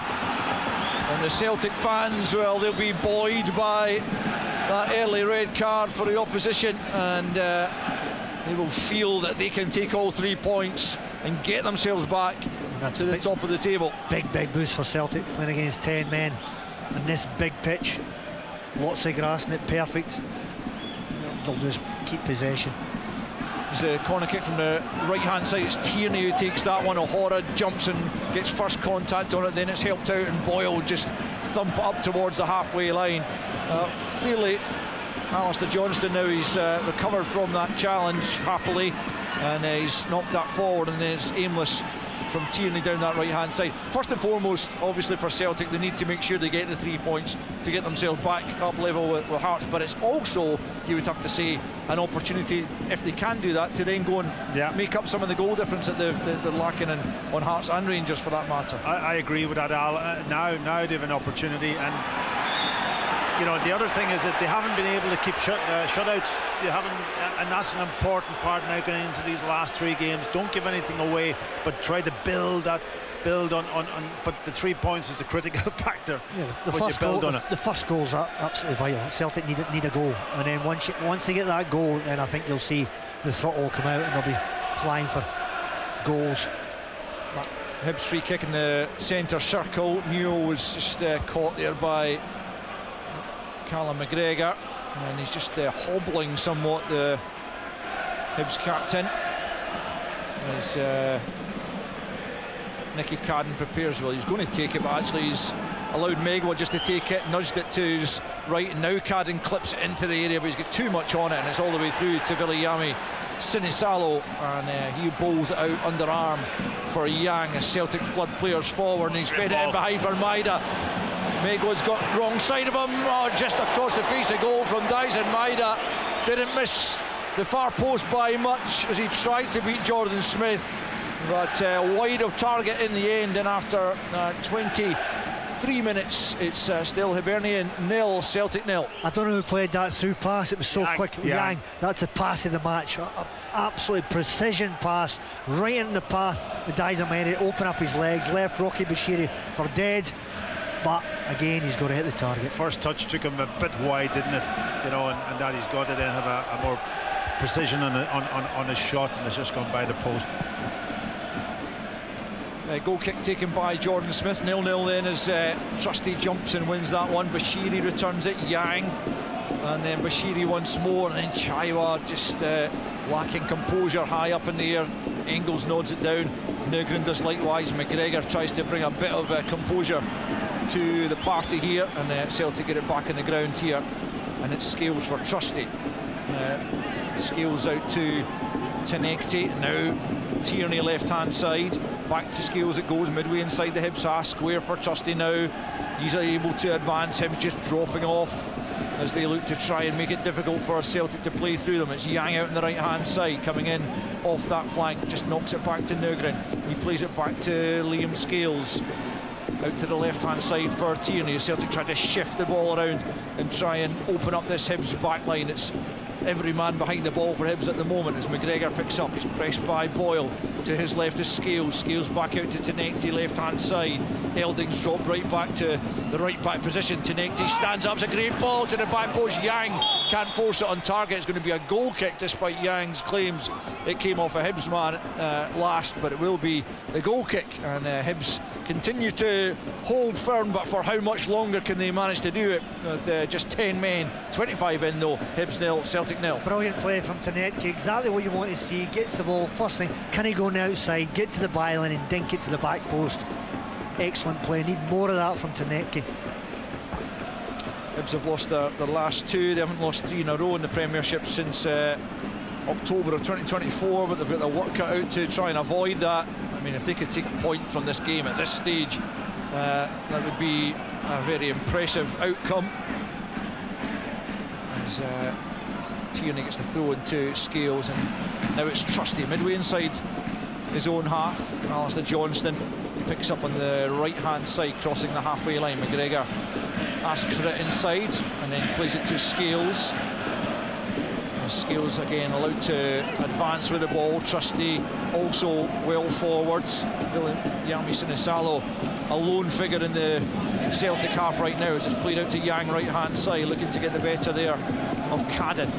McGregor just tries to dink it into the edge of the area, it comes back to him off the head of Bashiri, and now it's Scales who'll play it out to Tenekti left hand side. Megwa comes out to meet him, Tenekti comes infield and it's back to Scales again, about 35 yards from goal. Now it's Tierney at the angle of the box, on the right foot he clips it in, Bashiri with a commanding header. Johnston keeping it alive though, Bashiri just thumps it forward this time. Trusty's got to chase that back towards his own goal, and he does so and directs it to Sidney Salo. I mean, it's... Yeah, Hibs have just dropped into almost their back five now, and three midfielders with Boyle as the lone, you could call him striker, but he's have to put a shift in to try to close down on his own, and that's not going to be easy for him. Nugren finds Johnston right hand side, almost at the byline, stands it up nicely. It's come all the way through to Tenekti to the edge of the box. It's Nugren pushed away by Smith. Can Hibs get it clear? Maida's trying to make life difficult for Iredale, but Iredale emerges with possession. And again, Celtic unable to find that opening goal that they're so desperate to get, but a decent save that time from Smith. I think it was an easy save. It was a good height for him, and it wasn't too powerful.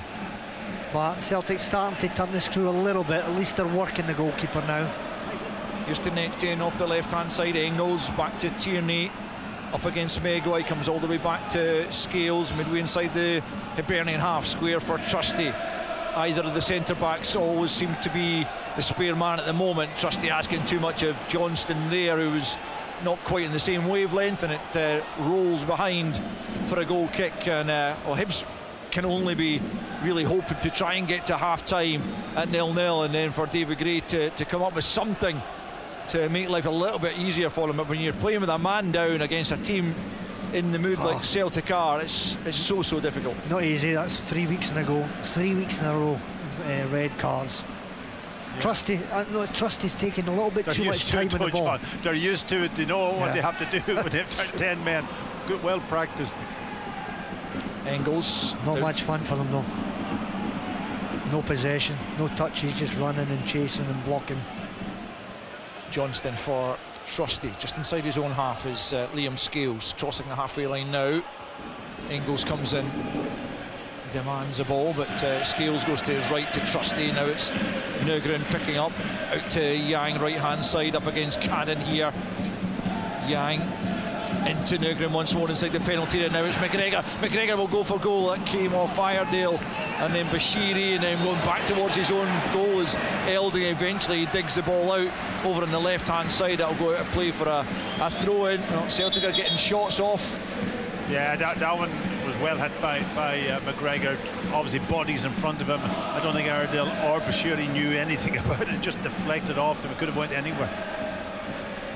Tierney lifts that over the top of Megwa, and it's Tenekti who'll get onto it before it goes out of play. Just miscontrolled slightly and allowed Megwa to make the challenge, and it came back off Tenekti in the referee's view, and it will be behind for a goal kick. Tenekti not entirely in agreement, I don't think, with the officials there, but Hibs get the goal kick, and it's we're now approaching the half-hour mark.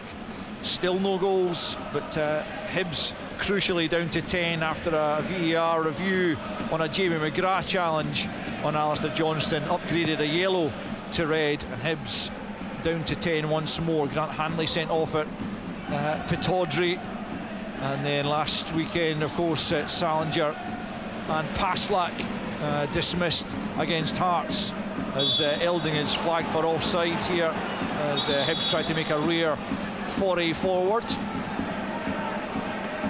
Liam Scales takes the free kick, plays it square for Trusty. Celtic looking to get things moving as quickly as possible and take advantage of the man extra that they have, and it's Yang on the right hand side. Nugren available just at the edge of the box. Here he is, feigns one way then the other, still he has it at the edge of the area. Johnston now right hand side, blocked by Iredale, who'll go and try and keep the ball in, but he'll fail to do so, and Celtic will have the corner on the right hand side as they continue to search for an opening goal. Yeah, listen, it's just back to the wall for Hibs really in this game from now on in, and it's not easy to break down 10 men. You know, they're parked right in that sort of almost the width of the box. and you've got to be really accurate and hope that you get maybe a break and get that first goal. Tierney right hand side swings it into the edge of the 6-yard box. Up goes Bashiri. It'll come to Tenecti at the edge of the area. He goes back the way to McGregor and then back to Johnston, who will recycle it back out to that right hand side, and Tierney will swing it in once more, looking for Trusty, who gets his head to it but couldn't angle his header on target. He was always going back the way. He couldn't get the purchase he was looking for, and behind for a goal kick once more. 31.5 played. Hibernian 0, Celtic 0. Apart from that shot, John, that Smith saved, Celtic haven't been able to create a lot. They've had a few efforts on goal, but it's all about just passing the ball, keeping it, trying to tire out Hibs or trying to wait for the moment. It's getting that balance right. You want to be patient, but at the same time you want to penetrate, you want to create chances, work the goalkeeper. So at this moment in time, Celtic aren't working the goalkeeper enough. Johnston fires it forward for Yang. Smith thought of it coming, thinks better of it, probably wisely, as Yang plays the ball off the back-tracking Hibs defender, who's Iredale, and wins the corner, which is quickly taken by Yang back to McGregor, right-hand side. Waits for Yang to get back on side and then plays it back to him, and then back to McGregor again, and now Trusty in a central position midway inside the Hibs half, plays it square to Scales and then back to Trusty once more. Here's Alistair Johnston now. He's going to be allowed to advance, and he's going to be able to go for goal. Did it take a nick on its way through? That's the claim from Celtic. David Dickinson disagrees, points for a goal kick, and still goalless despite Celtic having, goodness knows what the possession stats will be like. Well, I would say 80s plus. Quite a few shots, but unfortunately only one on target. That'll be the disappointing thing for Mark. 83%, I believe. But that was a really good opportunity for Johnson, and he dragged the shot well wide of the right hand post, and really from that distance the space will open up for him. You would expect him maybe to hit the target. Looks like Hibs are just happy just to kick the ball back to Celtic. It's like they're not really wanting any possession, not making any effort to try and build or keep it. Yeah, it's a 5-2-2 at the moment for Hibs, but that even the front two is becoming virtually a zero for the most part here. They get their backs to the wall as Yang slides it out to Tierney on the left hand side, and now Tenecti up against Megwa here. Will he go inside, will he go outside? It's back to Tierney on the angle, takes a good first touch. Megwa makes a decent recovery and then Boyle's there before McGregor, but Trusty's onto it. Forward for Yang, claims for offside, and the assistant referee agrees. And a little bit of respite here for Hibernian. Just over 10 minutes left in this first period. Still Hibernian 0, Celtic 0. Yeah, if Hibs get to half time 0-0, there'll be a really good job done, because I don't know what was the timing when the sending off, Kim? Good question. So that's almost a full half of the half. Yeah, quarter of the game. Quarter of the game. That's better, John.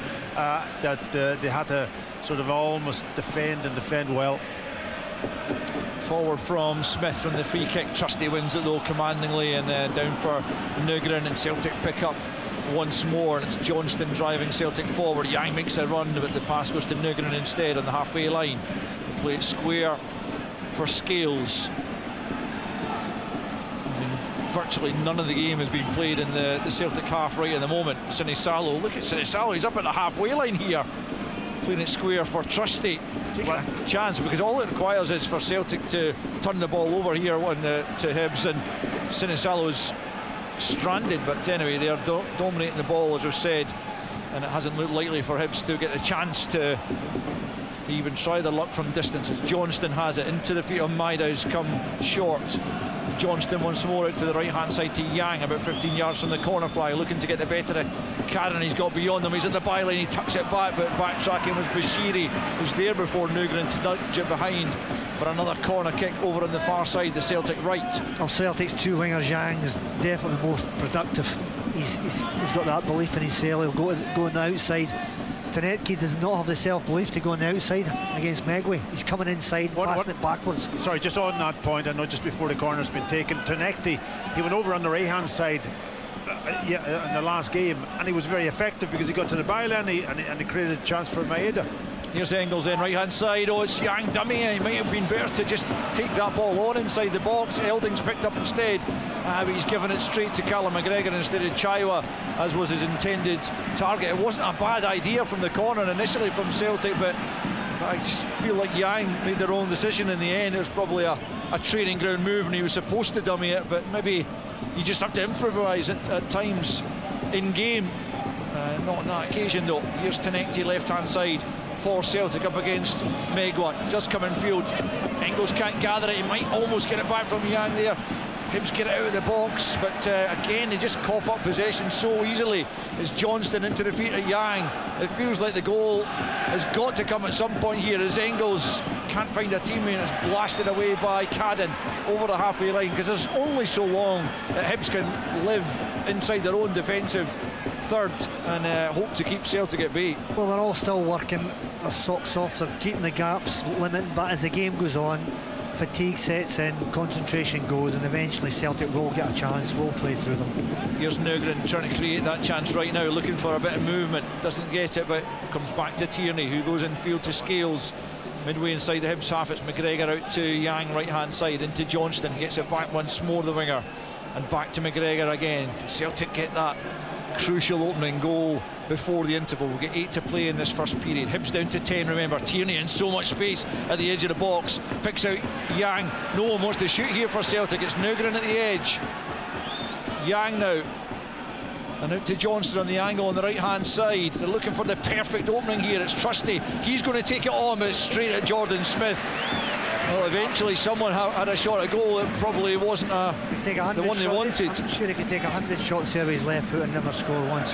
No, but listen, he's so far out also, and that's what the goalkeeper wants. Yeah, he wants that shot coming as long as he sees it all the way.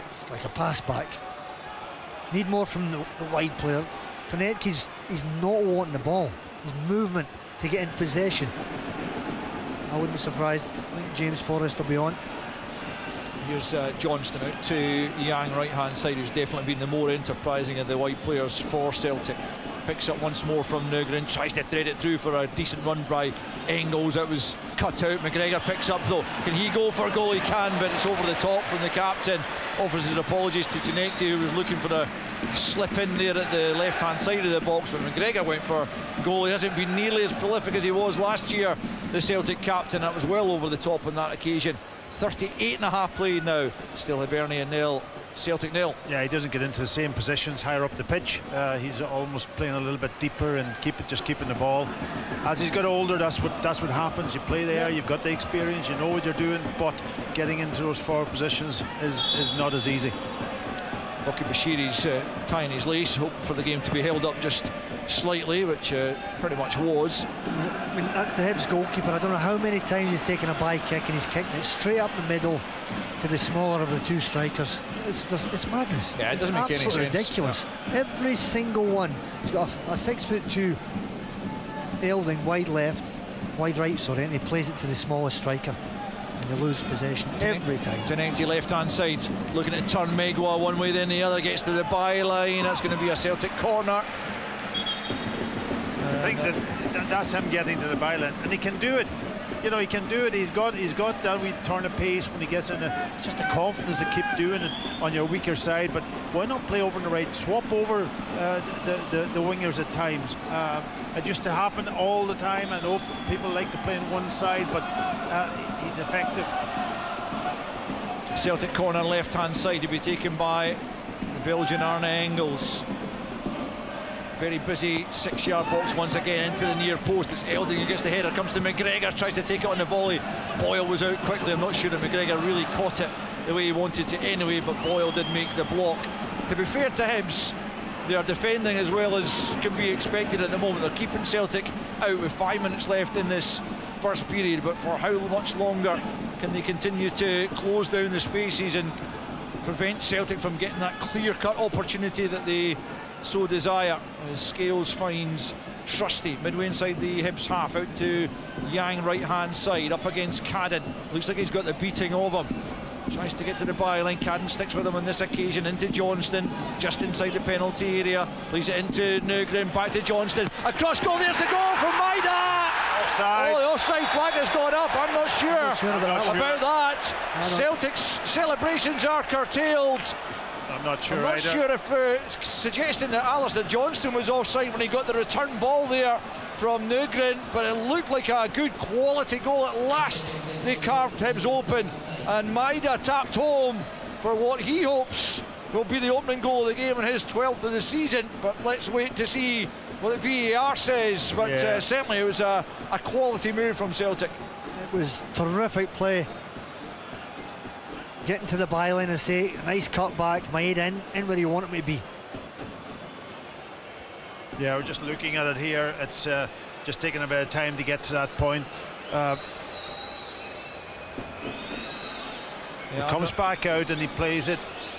Johnson, they're on the edge of the box. He's not offside, definitely not offside. I don't think he's. I'm not sure if he's beyond the pass when it's made. It's going to be a close very, call. very going to be very close. Obviously, the assistant on the far side is. The goal is going to be given. Yeah. Celtic have the opener. It's Dyson Maida again. With that opening goal, he has refound his goal touch just when Celtic needed it most. Welcome back, Alistair Johnston. Missed that quality play.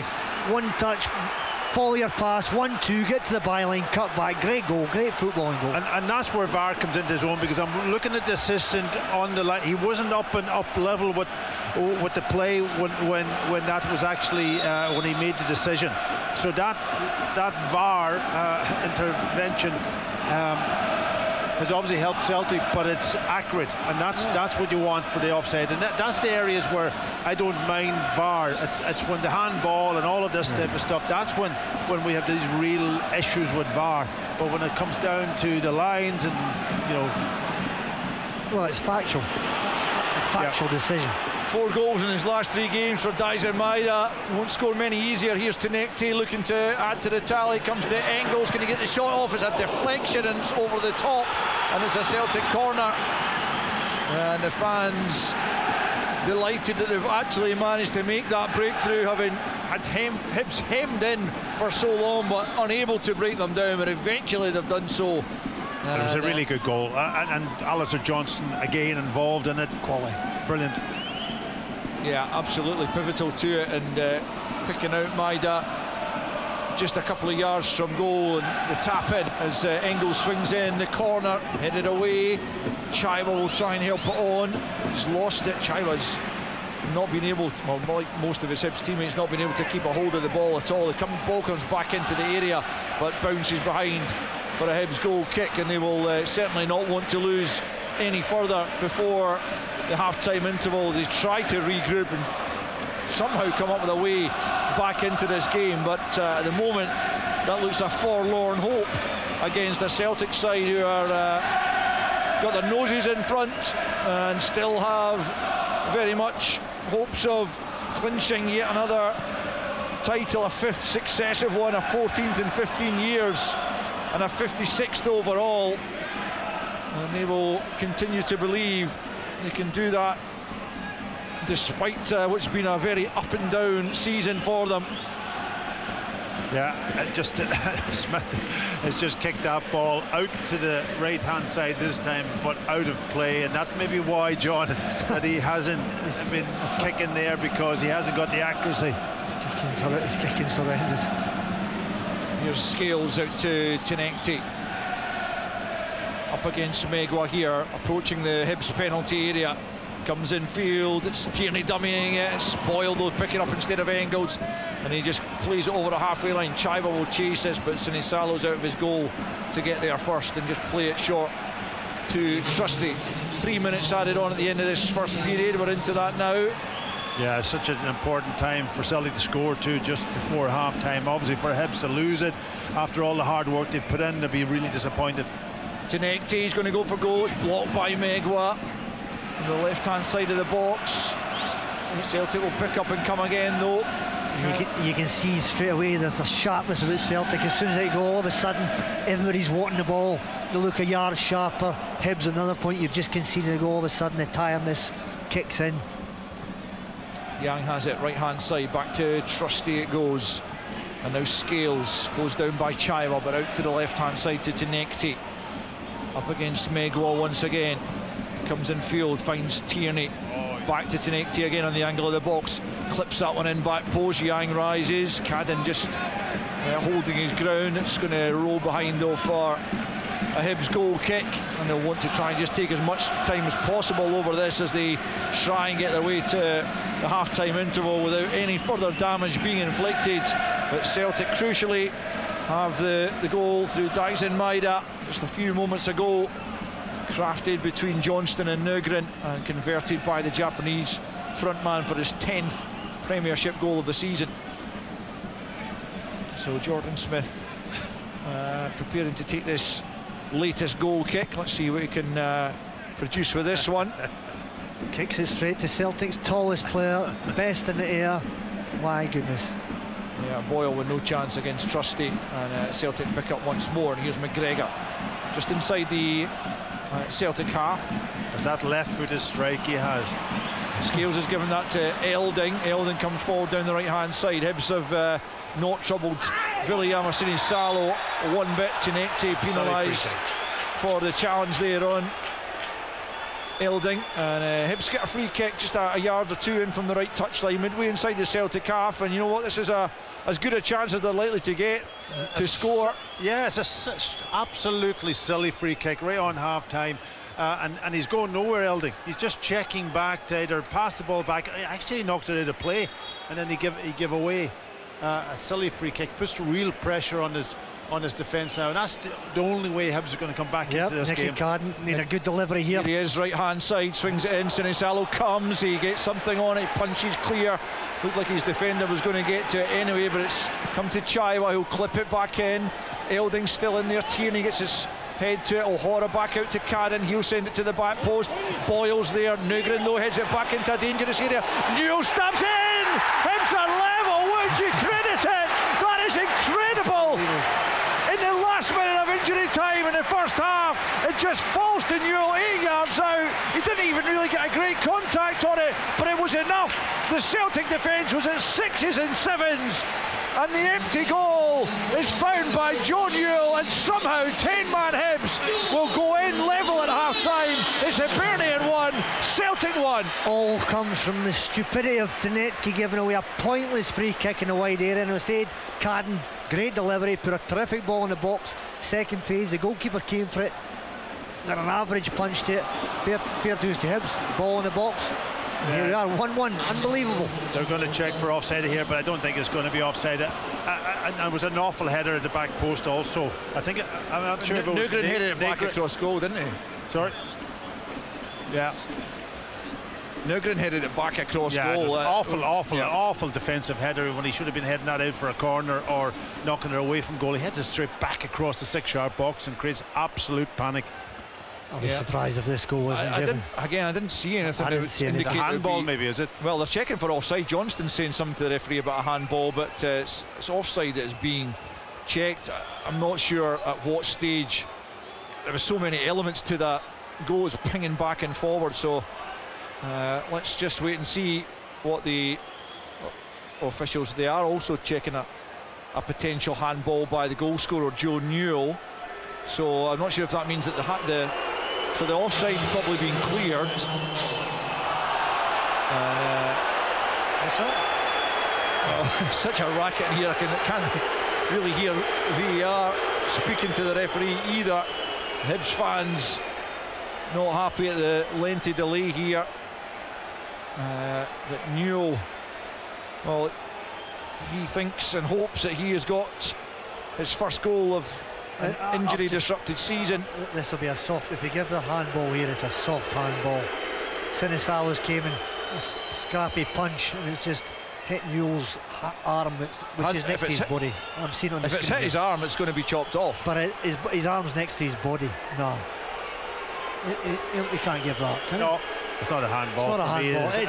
It's his hand. It doesn't matter. But I don't think if it's a goal scorer and it's in the only thing is this in the... That's an earlier part. That's not just before he scores, is it? But his hand's down by his side. It is just before he scores. Well, in that case, they'll have to chop it off. any handball, regardless if it's accidental or otherwise, from a goal scorer is an automatic chopping off of the goal. VAR. Just as well he knows the rules and we don't, eh? Well, he's given a goal. Well, we'll get to the bottom of it at some stage. Richard will have had an opportunity to watch it and perhaps fathom why they've come to the decision they have come to. But Hibs have got an equalising goal. And that is half-time. Well, it's an incredible first period, really, because it has been utterly dominated by Celtic. Not least because Hibs were again reduced to 10 men in that first period when Jamie McGrath's poor challenge on Alistair Johnston was upgraded from a yellow to a red after a recommendation from the VAR for David Dickinson to come and have another look at it. So that was a red card.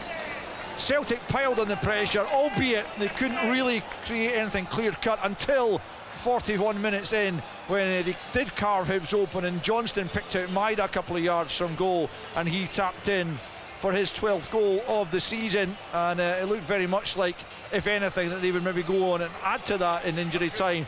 But the free kick was awarded to Hibernian out on the right hand side, as John was saying, a bad decision from Tinecti to make the foul on Elding, and the ball came in. It kind of went to and fro for a moment or so, but ultimately it fell to the feet of Joe Newell, who may or may not have handballed it in the whole process, but ultimately knocked it into the back of the net. And after a lengthy VAR check, the goal was allowed to stand, which makes the half-time scoreline somehow at Easter Road 10-man Hibernian 1, Celtic 1. Scottish football lives here. This is Sports Sound. That is a beautiful finish! From BBC Radio Scotland. That is massive! When they're racing across a faraway land, when the clock's ticking and money's dwindling, when you don't know how they'll make it to the next stop. I can't believe they're so lost. You got lost going to the supermarket. It was just that one time. Nothing brings us together like great TV. And a TV licence covers you to watch all TV channels, plus BBC iPlayer, so you can enjoy the journey of your favourite adventure travel show. It also funds everything you love from the BBC, including live radio like this. This is indeed live radio, and it's as dramatic as ever. It is an astonishing half-time scoreline of Hibernian 1, Celtic 1, given that Celtic have absolutely dominated possession. They were doing so even before the 20th minute, when there was the sending off of Jamie McGrath. They got the goal just a few minutes before the interval. It took a little bit of time to confirm that Dyson Maida was onside, which he was. You could see with one of the replays. Certainly he taps it in. You imagine Celtic are going to crack on from there. But wow, Joe Newell with the most unlikely of equalisers, and I say that not just simply because of the flow of the game, but also because the ball clearly hits his upper arm, it rolls down, his lower arm falls to his foot, and he stabs it into the net. And I've got to say, my understanding is exactly that. I'm trying to get clarity here online, and I'm trying to actually, we'll look and see if we can get some guidance actually from the VAR team. We are asking about that right now, but my understanding is that if it's the goal scorer and the ball hits the arm and falls directly for the goal scorer to put the ball on the net, then the goal is ruled out. I was fully expecting David Dickinson to do just that, but he has, with guidance from his and with the support of his VAR team and Don Robertson, who is heading that up this afternoon, they have given the goal, and it is the most unlikely scoreline of Hibernian 1, Celtic 1 at half-time. Well, first and foremost, Pat, Martin O'Neill is going to be absolutely devastated that his side aren't leading, given the way that first half has gone. Yeah, and you know, the foul that was given away with Tinecti was so stupid, so silly. He was out on, and like Elding is going nowhere, absolutely nowhere, and you're a minute before half-time and you give the ball away. That's what he'd be. He won't say it to him because he wants the player to keep going and that, but that will be going through his mind. You know, you have to be wise, you have to be thinking about the game as such and so on, and he wasn't. I know they have got to defend it better, and I think the goalkeeper, of course, should be catching that last ball. I think he punches it. I don't think there was anybody almost near him at that point in time, and he punches it, and it falls down onto Newell's arm. But overall, Celtic have dominated the game. They've played decent. They scored a very, very good goal, but they haven't made a lot of chances. They had one shot, I think, that the goalkeeper had saved. The rest of the shots were off target, so that'll be a disappointment. They've got to keep going. Obviously, they have a full half to get another goal. But I did say before the game, they haven't been able to keep clean sheets, which is a big part of it right now. Even though you scoring goals is also a hugely important part of it. They're Hibs down to 10 men. Celtic, I think, should be able to create more than they're actually creating with all the possession they've had. And they've just it's not easy against 10 men, I've got to say, when they defend, but you've got to try to get better movement in the box and get those balls in. They don't have a big striker in there that they can put balls in, and he'll win. If he doesn't win the first ball, it'll be the second phase. So that's not an option for them. And they just got to keep going and hope that they don't get caught out again, because all set pieces, no matter if it's 10, 11 players on the pitch, that is the big opportunity for any team, and any team can dominate the game, but if you give away silly set pieces, that's a problem. But we'll come to the actual decision to award the goal, but bottom line is, John, that the Celtic, it was a silly free kick to give away, but my goodness, they had plenty of opportunities to clear it. The goalkeeper shown poor judgment probably a couple of times, and certainly Nugent with a very poor header back across goal. How often do we see modern day goalkeepers punching it? In my day, we're always looking for our goalkeepers to come out and catch it, but it seems to be a dying art, catching the ball. They like to just punch it away. So his first punch was okay, it never cleared the box, and then it came back in again, and his second effort at the punch was really poor. He hardly got a touch on it at all. But Nicky Carden put a good ball into the box, as he always does. You give Hibs set pieces last week against Hearts. That was their goal came from a ball wide into the box, set piece. So, but Martin O'Neill will be so disappointed. You think, down to 10 men, we're controlling the game.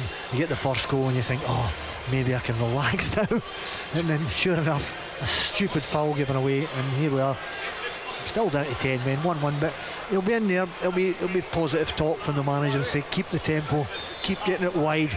Wingers keep driving at fullbacks, they'll be getting tired of fullbacks overlap, work 2v1s in the wide areas. He'll be disappointed at the shooting as well. The shooting's been poor. We've had lots of shots, but very few on target. That's the disappointing thing, and there's no excuse for bobbly pitches. The pitch is perfect here. It absolutely is. Just this is what I've been able to find in terms of that equaliser and the fact that VAR has given the goal. An accidental handball that leads directly to a goal is disallowed if it occurs immediately before the goal scorer scores. If an accidental handball occurs in the build-up and a teammate scores, the goal stands. But under current IFAB laws, the accidental nature does not matter if the player scores themselves. So unless that has been superseded, and I'm looking at something that has been adjusted, I'm still struggling to work out how they have decided to give that goal, because it clearly runs down his arm, it clearly falls right in front of his left foot, and he stabs it into the net, and it is Newell who would have been guilty of the handball. It's Newell who scores. Yeah, and I'll call it absolutely right if that's the case, because I wasn't totally aware of that finer point. If in normal circumstances, if it's a handball and he doesn't score, I don't think that would have been a penalty, because his arm's down by his side. Is that fair? Yeah, I think so. But obviously because he scored, then that's the rule, and that should have been chalked off. But we haven't had any confirmation from VAR. No, waiting. No. Yeah, we're waiting for confirmation. There may be something that both Alan and I are missing in that respect. So we will await with interest the guidance from the VAR team, because clearly it could prove to be a hugely decisive decision. No controversy at all about the earlier VAR intervention in terms of the sending off, John Collins. No, we thought it was a well-worked goal, and we thought it was sending off. The sending off, Sending off was a straight red. It was a bad tackle. Terrible. Going to ground, really dangerous from McGrath, and thankfully Alistair Johnson's back up and he's okay, but when you see it in slow motion, it looked a real bad one. But from Hibs' point of view, 3rd red card in 3 games, fourth. It's not good for the manager, not good for the poor players that are left on the pitch. No, all I'll say about Jamie McGrath, I don't think he's a dirty player. He's actually a very, and it was a bit of maybe out of character that he's gone in, and maybe it been enthusiasm, but it was reckless and it was high, and that is why he got sent off, and it was late. It's frustration because he's hardly the kick of the ball. No Hibs players had hardly a touch of the ball. They've just been chasing it, and that's what happens. You get tired, you get frustrated, you think, I'm going to make a lunge, try and get a block in, get the fans a wee cheer. But when you go to ground, modern day football, slightly mistimed tackle, catch a leg, and it's a straight red. So it's bad news for Hibs. But that goal's given them hope for the second half. Well, it sure has. And they've hung in well, Richard, and they've defended well. And as they did last week, Pat, in the Edinburgh Derby. Plenty of practice. Down to 9 eventually, Plenty of practice with it now, that's for sure. But no, they have actually 1 or 2 openings for Celtic, certainly the shots, as John was talking about. How do Celtic approach this? Because the pressure clearly is on them to win this one. Pat, you're up against 10 men. They're going to be tiring. You could imagine there will be changes made by David Gray as the second half wears on. So what are the tactics to, if they can, put away the 10 men? Listen, I think they've just got to keep doing what they're doing. I don't see him going to 2 up front or anything of that nature to get an extra player in the box. I think he'll play with the wingers. He may take on James Forrest, who we know that he can make a huge difference, and shift maybe somebody, I don't know whether we play on the left or the right, and maybe take Yang off and put Tenecti over on that side there. And we've seen that was an impact last week when it happened. So that's the option for him. He doesn't have I'm just looking at the bench. He doesn't have does he have a striker? Iheanacho, he's got Iheanacho, of course, on the bench, so he could maybe bring him off and maybe play Maed or wider on the left and take Tenecti off. So there's a few options there for him.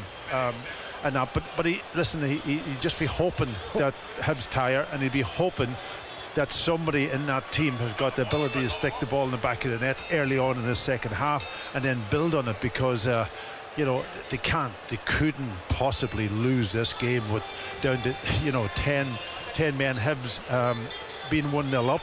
That would be an absolute disaster for them. So you need a bit of luck too at times, and that's for sure, and he'd be hoping that he looks on his side and he can get that second goal quickly. Richard, what you won't see from Celtic, they won't be launching balls into the box from 30 yards out. They'll work it. They'll work it to the wingers. They'll tell their wingers, get yourselves in the touch lines, wide as possible.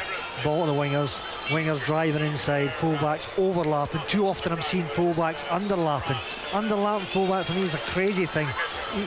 You're not seeing where the ball's. If you go on the outside, you get the ball at the back, you look up, you're seeing everything.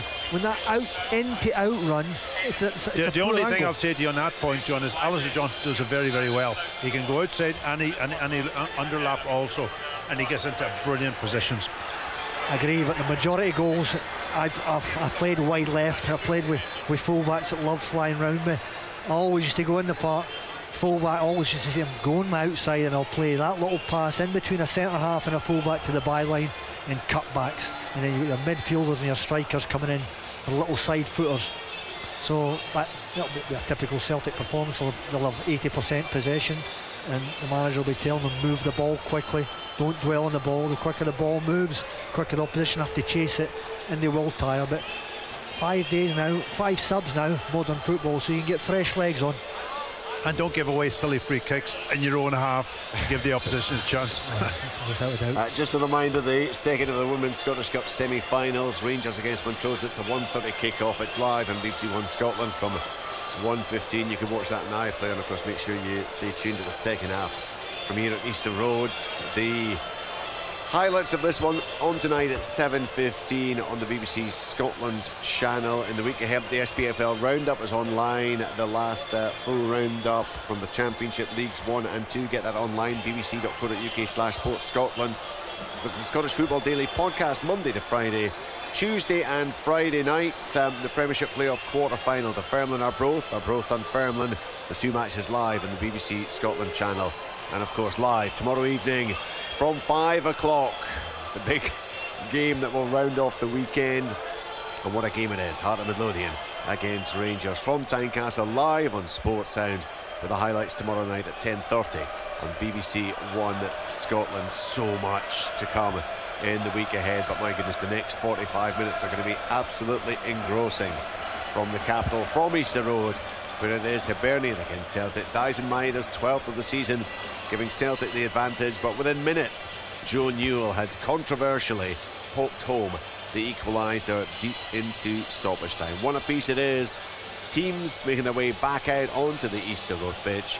Full live second half commentary with John Collins, Pat Bonner and Al Lamont. Thanks again, Rich. Hibs planning a couple of changes, I gather, and not back out yet, but it sounds like they are going to just try and shore things up, you'd imagine, really, by replacing Martin Boyle and Nicky Cadden with Jordan Obita and Josh Campbell. So we'll see how that changes things in terms of how they shape up. Out come the home side, led by the goal scorer Joe Newell, and still really no further forward as to why the goal would have been allowed to stand. I've to be honest, not seen clear replays of the goal, so but I'm basing it on what other people are saying, that it sounds like it did hit his arm, so yeah, still can't quite work out why the goal would be allowed to stand in that scenario, but we'll try and clear it up for you either over the course of the second half, or maybe with Richard later on post-match. I'm sure Martin O'Neill will be keen to understand why it was allowed to be given, as Hibs then prepare to get us back underway in this second period. One apiece then between Hibs and Celtic, despite the fact that Celtic had 85% of possession in that first period.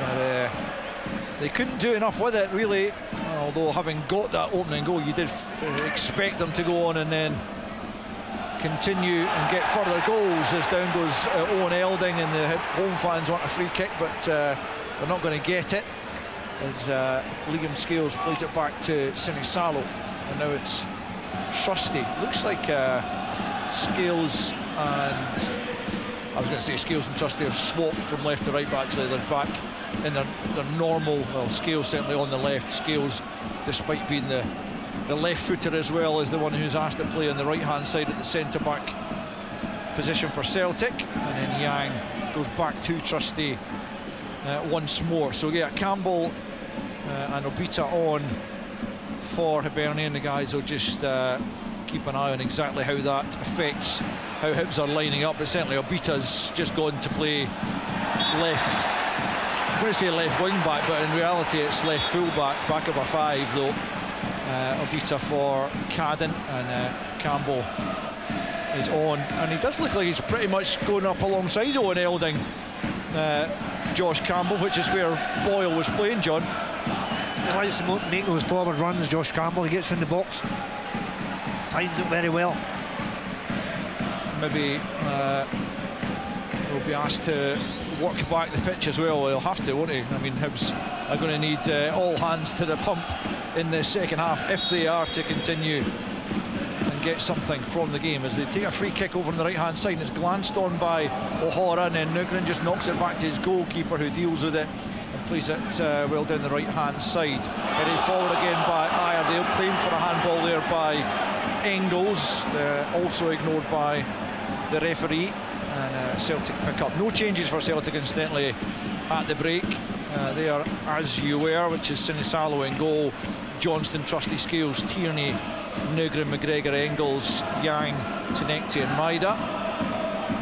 Run through Hibs as they are in just a moment or two, as Yang just about finds McGregor despite Elding's presence.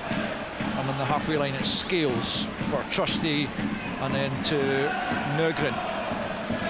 Yang out to Johnston. Yang goes down and the free kick is given. against Obita, and it's a yellow card for Obita almost immediately having come on the park. I think he might have caught Yang in the face there with a flailing arm, and it's a free kick for Celtic in a decent position. It's right on the angle of the box, right hand side, just a few yards out from it, but certainly an opportunity here for Celtic to threaten. Yeah, Obita's gone in obviously into Jack Iredale's position. Iredale's come out onto the left wing back position. That's the change there, and then of course Campbell playing sort of up alongside Elding with Boyle off. It's going to be Arne Engels to take this free kick, just a few yards away from that right angle of the box, as Celtic look to get themselves back in front at the outset of this second period. In it comes from Engels. Well, it should have done, but it didn't get beyond Owen Elding, who's the one-man wall, and Engels is going to have to come back all the way and funnel their centre-backs back into position. He's got to be doing better than that. Engels, £25 million player. You've got 8 players in the box and he hits the first man. Yeah, he is, generally speaking, very good with his set-piece delivery, not on that occasion, as Yang picks up here. Obita close to him. Obita will have to be careful now, having already picked up that yellow card. Given away by Celtic. Elding picks up, he's giving it straight back to Johnston, and now Yang for Engels. Engels in that same position, the angle of the box. Nugren gets turned. Was he fouled? Yes, he was, by Josh Campbell, and it's a free kick in an even better position, arguably. Just outside the penalty area, right of centre, and Nugren's saying it was a bit further forward than that. I tend to agree with him, but the referee's made his mark. Nugren's trying to pick up the spray somehow and then move it forward, which I don't think he can technically do, but nonetheless it's what no more than just about 25-26 yards from goal, right of centre. Arne Engels and Nugren both over it. This is a good opportunity, John. Yep, I think Nugren will be striking. He'll go in for goal here. He can maybe get up and over the wall here, this distance out. Yeah, it's keeper's top left-hand corner. If I was him, I'd be going there. Yeah, scored from a similar position at Tynecastle. Up he steps. It's off the top of the wall as well. Now the second ball's got to be won, and it's nodded behind by Iredale. Ball did its job. Terrific. Timed its jump perfectly. Yeah, it's Rocky Bashiri was just down there for a moment, holding his face or head, having got in the way of the free kick, which looked like it might have been bound for that very top corner John was talking about, but the wall did indeed do its job here as Kieran Tierney from the right hand side swings it into the back post.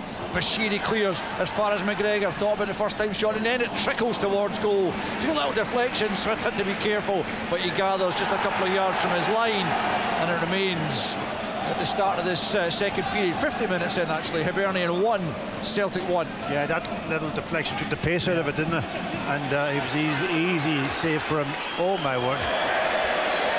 It was Warren O'Hara taking a chance against Dyson Maida there. He gets it forward eventually for Campbell, who flicks it into the path of Elding, and now the Hibs fans get behind their side because Obita picks up into the box. It comes. Scales does enough to get it away before Campbell can make anything of it, but already he's been probably more involved than Martin Boyle was in the entire first period. Yeah, but he hasn't got a pace of Martin Boyle. That's the only difference. You know, I think the game against Hearts has taken it really out of Martin Boyle, isn't it? Because he did unbelievable amount of running in that game early on, especially when they went down to 9 men, and that was a... Well, even in that first half, first 45 minutes, he was running all over the place, getting blocks in, left, right, covering full width of the park. Was he 33 years of age now? Yeah, it's 33 exactly. As here comes Nugren, left hand side of the box, tries to get it across goal. Terrific block in there made by, it was Joe Newell backtracking there, and out for a corner, quickly taken short. Tinekti rolls it back to McGregor. And now Engels, and Tinekti once more left hand side into Nugren. Goes for the give and go, but Nugren comes back the way, plays a little bit short. McGregor closed down quickly there by Josh Campbell, who almost nicked possession, but Celtic have it back, and Campbell will have to get into the way of chasing these lost causes. He's going to have to do that, you imagine, for much of this second period if his side are to take anything from the game. One apiece it stands though. And it's Tierney on the halfway line for Celtic. Scales for Trusty. And he's looking for movement. Here's Yang right hand side up against Obita. Slides it for Nugren. Campbell's trying to... Well, that could be a penalty. Well, what's the referee pointing for here? Because he's certainly not giving a penalty. No, he's pointing for a goal kick. He is, but I thought that was they pushed him over. He did. If that goes to VAR, it'll be a penalty without a shadow of a doubt. I mean, it's almost nonsensical from Campbell, because he's trying to shepherd the ball out of play, but he just forgets the ball and just shoves the Celtic player to the ground as the ball is still in play. Surely the VAR's got to come in here. He's got to have a look at it. It's the wrong side. The referee hasn't seen it, obviously. I mean, he must have seen it. It was the main thing that was going on in the game. That's as blatant a penalty as you'll ever see. He's never no contact with the ball, Josh Campbell. He's almost blocked him and then pushed him over the line. I think what's this? There's a booking, a piece there for Josh Campbell and Scales for a little bit of a ruckus that resulted from it. I'm not hearing any VAR communication to suggest that. Oh wow! Yeah, I mean they're confirming the yellow cards, but they're not interested in the claims for a penalty. Well, I think Josh Campbell is extremely lucky there. So we're going to watch it here in slow motion. Well, it's so if I've just watched that on the screen, if VAR have not given that as a penalty, then every single one of them is involved should be sacked. It's absolute shambles. Well, I don't know. I mean, they'll have their own rationale for it, but certainly Josh Campbell had no interest in playing the ball. I mean, you see similar situations, but usually because the ball's within playing distance. But on that occasion, the ball was drifting away almost, and he was just shoving Nugren to the ground. So Celtic have been on the wrong end of a couple of debatable decisions, certainly either side of half-time, which I'm sure they will hope they don't come to rue. As McGregor has it for Tierney here. And out to Tenecti, and angle of the box left hand side, back to Tierney again, and Tenecti once more up against Megwa, into the penalty he comes, low ball in, is missed by absolutely everyone in there. Maidan Yang closest to it from a Celtic point of view, but that was an inviting ball in from Tenecti. You can't ask any more of your winger on that occasion, Packy. Yeah, it was good defending though, because everybody was man-marked and they were up tight to them, and they didn't allow them to get any movement in the box, and I think that's what caused it. But it was a really terrific ball across, almost right across the 6-yard box, no takers. Just getting a bit of clarity on the goal awards for Hibernian at the end of that first period, the Joe Newell goal, when it seemed like it had hit his arm in the build-up. So the suggestion is that there wasn't sufficient evidence for VAR, because obviously the goal was given on field. There's not sufficient evidence that it ultimately hit his arm for VAR to be able to recommend that it's overturned, and that's why it was allowed to stand.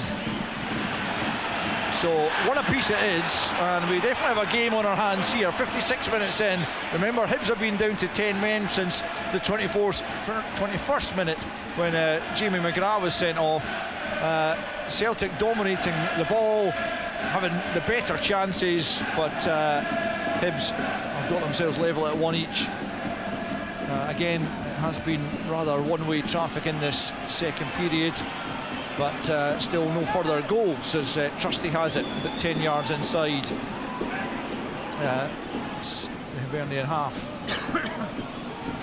McGregor back to Trusty, and now Scales. I wonder how much longer before Celtic consider some changes, which Tenecti back to Tierney, McGregor into Johnston, who's playing in that inverted role just at the moment, out to Yang right hand side, looks to get the better of Abita again. Bashiri's been in the way of a lot, and he gets that half clear. Abita helps it out of the box once more. Johnston will just try and see it out of play. Elding trying to make life difficult for him. Sorry, it was Campbell, and Johnston, they're able to get it to McGregor, and now it's Tierney for Tinecti out on the left-hand side. Up against Megwa again. Back to Tierney. Early ball in from Tierney. Headed away by Iredale. Helped away by Campbell. Eldon gets it back to Campbell. It's good link-up play between the two front men. Campbell's looking for support now. He's not got really any. He just plays it down that left channel. Asks Eldon to go and chase it. McGregor's there ahead of him. The experienced Celtic skipper getting it back to Sinisalo there, and Celtic will start again from the back through Scales. Celtic skipper leading by example, as always, composed on the ball, doing his defensive duties.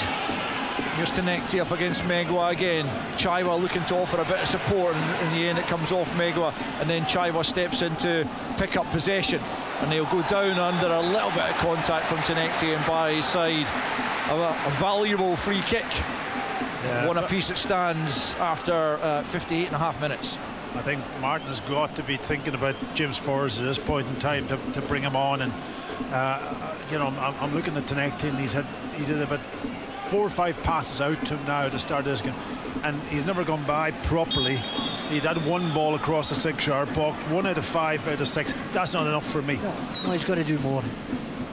His confidence is low. Yeah, free kick taken there by Jordan Smith down the right hand side. Campbell nods it in the direction of Chaiwa, but Engels is first to it, and Celtic have it. And again, Tinecti could have played that forward a bit earlier, and the Celtic fans are off to our right, chastising him in unison as Trusty plays it to Nugren, and then back to McGregor inside the centre circle for Scales. Celtic with just over half an hour to find the goal or goals they require to get the 3 points here at Easter Road. It's not a venue they've had great joy at times over the years. Here's Nugren trying to slip that through for the run of Engels. Hibs cut it out. Chaiwa takes the anywhere will do decision there and just plays it forward over the halfway line, but Celtic will start again. It's just a matter of time. Hibs keep giving the ball straight back to Celtic. Be very surprised if they don't get a goal. Here's Yang right hand side, good challenge. Did that come off Yang again last? No.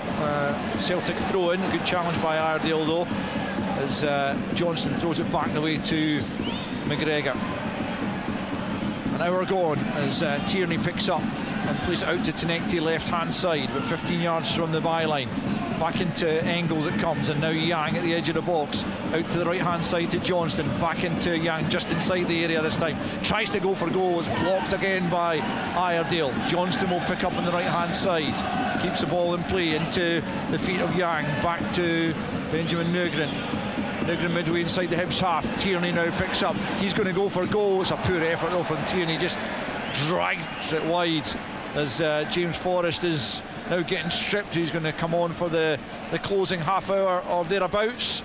Yeah, and it has to be Tinecti that he's bringing off, unless he moves him over this right hand side and takes Yang. At least Yang will go and he'll take on the full back, and you can see him that he'll try to go to the byline at times. Tinecti's had about 6, 7, maybe 8 passes in the second half.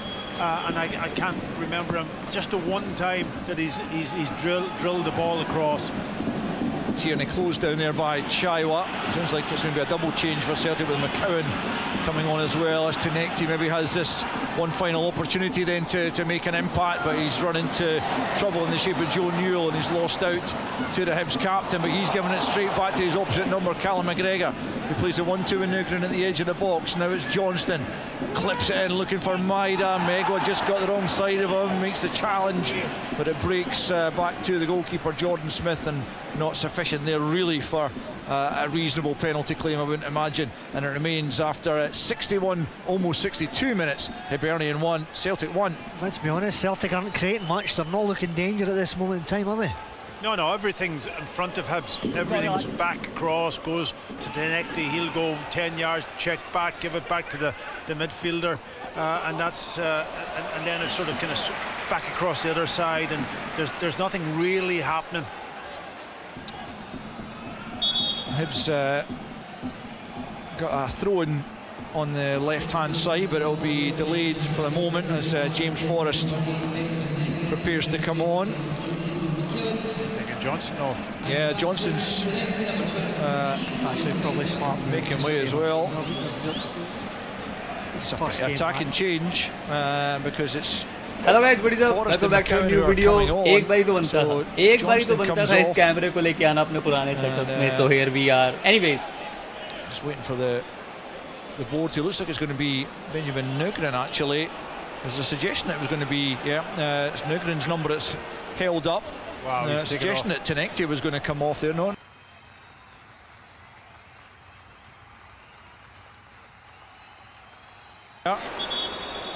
Tenecti is now getting the wave from Luke McCowan, and it is going to be the Tunisian international who trots off here. Shaking his head. I'll tell you what, he should be shaking his head that he hasn't gone and done something on the pitch. I hate to see that from players, as if, you know what I mean. He doesn't do enough. He has his little moments, but lacks consistency. So Hibs have a throw in here, left hand side, and it's going to be Jack Iredale to try and launch one into the Celtic box as Hibs look for an improbable second goal here, and it comes. Trusty wins the header at the edge of the 6-yard box. Newell gets it back out to Iredale, helps it back in. Sinisalis, who's claimed that one, he does, and he bowls it out immediately to Kieran Tierney as Celtic get moving. So effectively Celtic playing without a right back. Now Ingles, I think, has come over onto his right hand side of play. He's certainly not going to play as a conventional right back for sure. It's almost like, are they playing three at the back with Tierney maybe playing as a kind of a... It's definitely more attacking, and it's goals they need. One apiece at the moment. Hibs down to 10 men and have been since 21 minutes in when Jamie McGrath was ordered off for a bad challenge on Alistair Johnson. Here's Forrest getting involved, and McCowan tries to get it back to Forrest. Instead it comes to Nugren, challenged well by Newell. Now Chaiwa's brushed to the ground there by Yang. No free kick though, as Tierney helps it to Maida inside the box. Cross goal it comes. Obita gets something on it, as does Iredale, and knocks it out of play on this near side for a Celtic throw-in. One apiece, 25 to play. Celtic will absolutely kick themselves if they are unable to get over the line in this game, having been the absolutely dominant side against 10 men for a chunk of it. But here's McCowan, blocked by Bashiri, comes back to Nugren, that's also blocked. Bashiri's been a bit of a rock, so to speak, at the middle of that, in the heart of that Hibernian defence. Nothing much has got beyond them. Here's Forrest trying to get away from Obita, comes off Obita and behind for a corner. Well, the one thing that Hibs can't be, the finger can't be pointed at them is they've tried really hard today. Everything they've done defensively to keep Celtic out. Lots of excellent defensive work, working hard to get back into their positions. Just when they win it, can they keep it? Short corner taken by Engels. It's picking back up here from McCowan though, but Hibs managed to get that clear, and I think that came off a Celtic player, but it's not going to get out of play anyway, as Tierney has to go across and mop up there. Gets it back to Sinisalo. 66 on the clock. 10-man Hibernian 1, Celtic 1. Both goals coming in the first period. Nothing yet in this second half. Try as Celtic might. Maida made a run there. Scales didn't see it, or didn't choose to play the pass at least. Yeah, we spoke earlier before the game started about even when Hibs went down to 10 men, you know, getting the 3 points was the first objective. They haven't even been able to achieve that yet, Celtic. And forget the goals at this point in time. Getting 3 points. Yeah, goal difference can wait for another day, perhaps. But yeah, absolutely, getting the 3 points is the primary objective for this Celtic side. As Chaiwa tries to play it off McCowan, and McCowan not happy. He thought it came back off Chaiwa, and the referee's going to give him a ticking off there for his reaction. But it will be a Hibernian throw-in as Hibs take as much time as they possibly can over every single dead ball for the moment. Quarter of the game to go, and as John was saying, Celtic haven't done enough in this second half to create the opportunities that they require, and so Hibs still level, and a point would be an enormous result for them given the circumstances. Campbell sweeps it forward down the right hand side, but there's just feels like Hibs are being too wasteful in possession, and they don't have it for very long, and then they immediately give it back to Celtic when they do get it. It's just inviting further pressure on them. Yeah, that was the issue last week against Hearts as well. They got back in their positions, they worked and they blocked, but they just kicked it straight back to Hearts, and eventually low averages, they'll create a chance and score a goal. Here's McCowan, nudges that inside for Nygren, midway inside the Hibs half. Square for Engels, and now out to the right hand side for Forrest. Up against Obita, comes onto the left foot, goes for goal, not a great shot, comes back to McGregor. McGregor now for Tierney at the edge of the area. He's gone for goal, but it's straight at Jordan Smith. Got a decent amount behind that, Kieran Tierney, but not the direction he required. And now as we tick towards 69 minutes, it remains Hibernian 1, Celtic 1. Yeah, from that angle I thought maybe he'd be better knocking it back across, you know, the goal, so maybe somebody come in on the end of it. Trusty has it. Kelechi Iheanacho is going to come on for Yang, we hear, as Yang has it at the moment though, left hand side, tries to play it through there for Maida, but too much on it, and straight behind for a goal kick to Hibernian. Here comes the change, and Yang's number is held up, so let's see if Kelechi Iheanacho, who's come up with a few important goals in his short Celtic career, can inspire them. Maida will go out left hand side, Iheanacho through the middle. Is he the man that we feel to get the goal?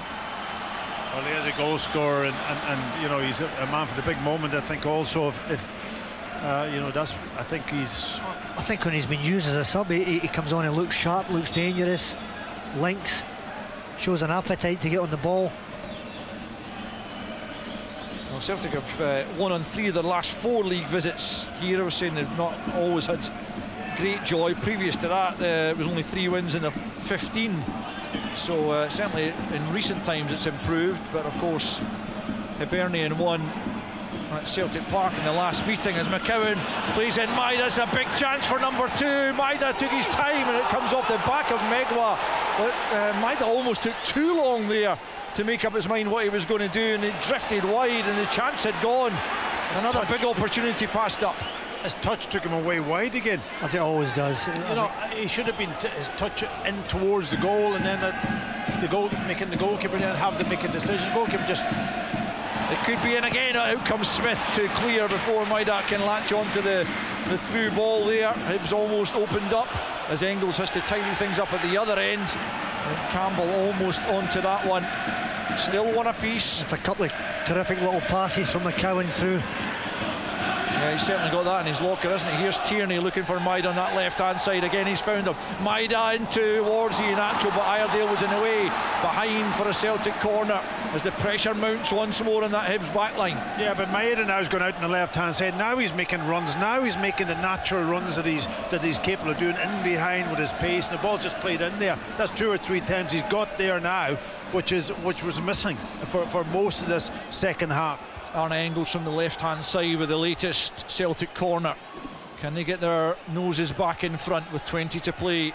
Just a little bit under that. Engels, right-footed, swings it right in on top of Jordan Smith, who I think got a touch to that to take it over. It might have swung right out of play on its own without the touch from Smith, but he couldn't take any chances, and fingertips it for another Celtic corner to be taken this occasion by Kieran Tierney on the right-hand side. But it'll come right back into that mixer, you would imagine, although Forrest is there. Should he choose the short option, moving away now, and it comes from Tierney near post ball, comes to Iheanacho at the back post, he buries it! Celtic back in front, and that man Kelechi Iheanacho leads the celebrations. He had so much time inside the Hibs penalty area, he was able to chase it down before ramming it home. It is Hibernian 1, Celtic 2. Tremendous bit of composure from Iheanacho in the box, bodies all around him. He's popped it up in his chest. It looks like it's taken an eternity to come down. He's kept his eye on the ball and fired it in the back of the net. He just stood where he was in a bit of space. The ball's flicked onto the near post, just come off the top of somebody's head, and there he was, to be able to use that ability to chest it and just compose then just to strike it into the back of the net. Incredible substitution. We did say it. One man for the big moment. Hibs are going to make a switch here before we get restarted. Their goal scorer Joe Newell is going to be replaced by Dan Barlaza in the heart of the Hibs midfield. But Celtic are back in front. Kelechi Iheanacho, once again the man for the big occasion, a 7th goal of the season for him, and it could yet be such a precious one for his side. 2-1 the lead now with just under 20 to play. You can't keep giving the ball back to Celtic. Eventually the quality shows through, and it did on that occasion from Kelechi Iheanacho. So Celtic leads, and as things stand, we'll go level on points with Hearts, who have the game in hand tomorrow at Tynecastle against Rangers, which will of course as always be live with us right here on Sportsound on BBC Radio Scotland, as Rangers are the visitors to Tynecastle. And how will that one go? How will the title race look at the end of this bank holiday weekend? And you can hear the Celtic fans once again getting right behind their side, because they feel that having gone ahead for a second time, surely they've got enough about them to ensure that Hibs cannot come back and equalise a second time themselves. But you just never know. But in this season of all seasons, Hibs trying to come forward there through Iredale. He gets the ball back and is challenged by McGregor, but he's beyond him, and then he plays it infield to Elding, who was trying to link with Campbell but couldn't quite do so. Back to Sinisalo, who gets there just before Elding, and then played forward up to Iheanacho on the halfway line. Holds it up brilliantly and finds Nugren now, who tries to thread it through for Maida. No way through on that occasion as Megwa makes a challenge. Nugren just about gets the better there of Barlaza, then loses out to Bashiri, and Hibs pick up on the halfway line through Campbell. Obita trying to come forward in support. It's Campbell left hand side, he comes back the way instead to Iredale. Just over a quarter of an hour of the 90 left to play. 10-man Hibernian 1, Celtic 2, as Forrest knocks it out of play on this near side. Hibernian throw just inside the Celtic half. David Gray with the ball in his hands, waiting for Jack Iredale to come and take the throw in, just in front of that Hibs technical area. Back the way it goes to Bashiri, and now infield for O'Hara. Hibs look like they've gone a little bit more adventurous, with Obita pushed a bit further forward, certainly for the moment, almost like a back four with Obita pushed up. That might change again, of course, but certainly while they're in possession here, albeit the ball's back with Jordan Smith in his goal area. He fires it forward, looking for Elding, but Trusty rises above him, and then Scales gets it to Engels, who has dropped back into that right back position now that Celtic have got themselves back in front in the game. Out to the left hand side for Tierney, and now McCowan, who's made a difference, injected a bit of energy and life into that Celtic midfield. Trusty now out to the right hand side for Engels. Ralston's going to come on to provide a bit more of a natural right back as they look to ensure nothing silly happens. Obita with a little nutmeg there on Forrest, then gets away from Engels. Hibs have worked that one well, but the pass in the end from Barlaza for Megwa is too close to Kieran Tierney, who cuts it out, but O'Hara picks up. Celtic giving Hibs a bit of encouragement here. Iheanacho, the pullback on O'Hara, and it'll be a free kick to Hibs. It was really in poor the middle play. Of the park. Really poor play from Kieran Tierney. He didn't need to go down, he didn't play it forward, he's got to show more composure there. Benjamin Nugren this time will be replaced by Tony Ralston. That will allow Arne Engels to take his place back in the midfield, and Ralston will slot in at right back. But what Celtic don't want to do is let Hibs get back into the game again. Yeah, Hibs have responded well to conceding the goal. All of a sudden they've started saying, right, we're going to start passing it. Players are starting to want it. It was clever from David Gray also. He pushed Obita into that sort of almost left wing position where Celtic didn't have a right back. That's forced Celtic now putting Ralston on to just get a little bit of cover in there. Free kick's taken to the edge of the box. Trusty and O'Hara go up for it, and it's knocked out for a throw in to Hibs on this near side, quickly taken by Obita back to Chaiwa on the halfway line. Chaiva trying to step away from Forrest here into the centre of the park. He comes, terrible pass from Chaiva, tired looking pass as he tried to find Barlaza, and it's out of play over on the far side for a Celtic throw. We've got 77.5 on the clock. It is Hibernian 1, Celtic 2. Well, I know what Martin O'Neill will be wanting. He'll be wanting another goal to get his heart rate down. Absolutely. Back with Trusty, midway inside his own half. Square to Scales. Scales brings it up towards the halfway line. This would take... it's a good ball for Maida, actually. Maida's first touch, he should be able to catch that. He cuts it back, and Megwa there before Iheanacho could do any further damage. It's that run from Maida there, and then he did. If he does it and he gets the timing of it right, you can't deal with it. And then it's all but the pass in behind. It was a decent little chip pass from Scales over the top, but he gets into a great position. Just try to pick somebody out. He's got incredible stamina. All other players round about him are getting tired. He's still going strong, still getting to the byline. Arne Engels preparing to take the corner kick from the left-hand side for Celtic as they look to maybe take this game away from Hibs with a third goal. 2-1 they lead here. Engels whips it in right again on top of Jordan Smith, who catches that one, and immediately Owen Elding's set off, and Smith will try and find him. Again, his distribution's not what it might be, and Ralston heads back over the halfway line. Up goes Megwa, beats Engels in the jump, then Maida's first to it again, plays it back the way over Kieran Tierney. Not an ideal ball. Tierney tries to help it back to his goalkeeper, which he manages to do, and Sinisalo clears out to the left hand side.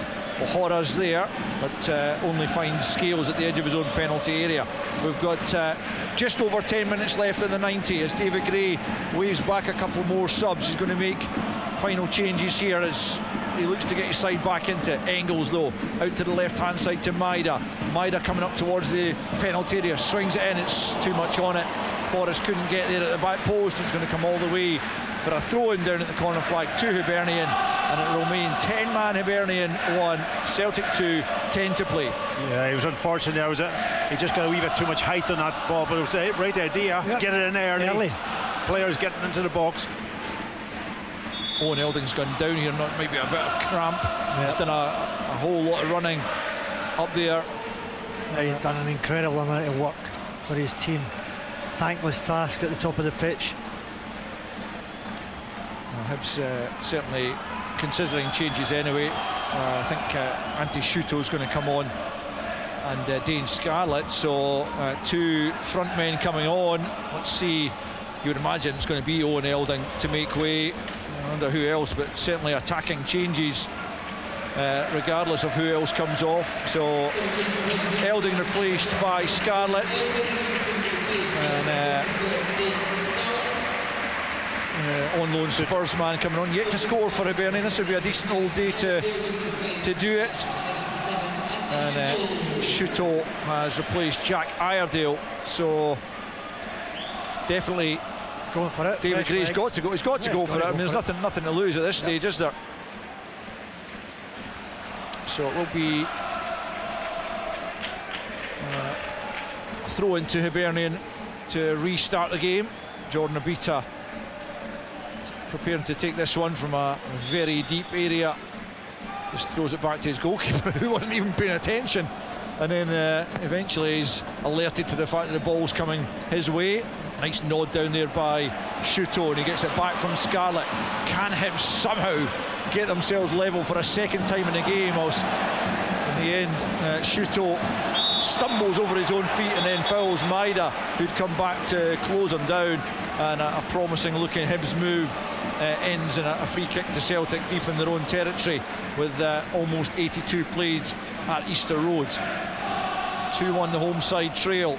The defeat here against Hearts was just a third at home all season, but heading for a fourth in pretty short order, unless they can do something bordering on the miraculous in the closing few minutes here. The ball's played forward. Shuto links with Scarlett. Scarlett on the edge of the box. He's going to take it on, and it's well off target from Dane Scarlett. As I say, he's not scored for him since he moved from Spurs on loan, and the build-up play was decent enough. The finish was well wide, and it remains Hibernian 1, Celtic 2. This is an edgy period for Celtic. Hibs forwards that have come on are looking fresh, looking hungry. Yeah, they've got that extra player though, John. They've got to make the most of it. Hibs working hard, closing them down, I've got to say. Yeah, you can't fault the work ethic from Hibernian, the players they've got left out there, but David Gray, as I mentioned earlier, will be so frustrated at having lost a player so early in the game. To another sending off as McCowan feeds it into Iheanacho at the edge of the box. Iheanacho currently the match winner. Ralston back out to Forrest right hand side. Ralston once more and back to McGregor infield. McGregor plays it square to Tierney, midway inside the Hibs half, forward to Iheanacho once more, just outside the box, tries to spin away from Bashiri. Now it's Ralston, well advanced here at the edge of the area, out to Forrest, steps away from Obita, into Iheanacho inside the area, turns outside, now it's Kieran Tierney, Maida on the left hand side, trying to find a bit of room here. Engels, that may have been a handball, as Chaiwa stepped in, but no real claims and nothing given certainly. As Hibs get it clear, but Celtic pick up once more. They just want to be certainly keeping the ball and if possible creating a third goal for themselves to give them a cushion for the final few moments and take away any nerviness that might affect them. But Scales has got it through to Ralston. Right hand side is James Forrest. It's a good little bit of play from Celtic. They're taking the sting away from Hibs, lots of possession, moving the ball nice and quick. Scales for Tierney, closed down by Chaiwa. Left hand side for Maida, back with Tierney, steps inside and finds Engels. Good play from Celtic, and now it's Ralston up to the edge of the area, tries to play for Forrest will cut it back, and Iheanacho was lucky, but O'Hara got there ahead of him and Hibs managed to clear. Celtic keeping the pressure on though. Scarlett having to work hard, he's lost out at the edge of his own penalty area. McGregor has it, now it's McCowan, back comes Campbell to win it though for Hibernian, and Hibs try and come forward. Scarlett for Shuto, but he couldn't latch onto it, and Scales will knock it back to Sinisalo inside his penalty area. Hibernian 1, Celtic 2, 3 minutes plus stoppage time left in the game. And Celtic look to be joining Hearts at the top of the table, unless there is a sting in the tail at the end of this period as there was in the first. But here comes Celtic. It's Maida left hand side looking to play, and Iheanacho, it's a poor ball though, and Bashiri able to leave that for Jordan Smith, and it remains Hibernian 1, Celtic 2. Another terrific run by Maida, getting in behind him, using his fitness and pace, but as always, too often this final ball lets him down. Jordan Smith just caught by Iheanacho as he tried to release it from the edge of the box, and he's gone off the pitch to get a ball. In the meantime, the Hibs dugout have thrown another 2 on the field, so they'll have to choose one of them and get this free kick taken quickly as far as Hibernian are concerned.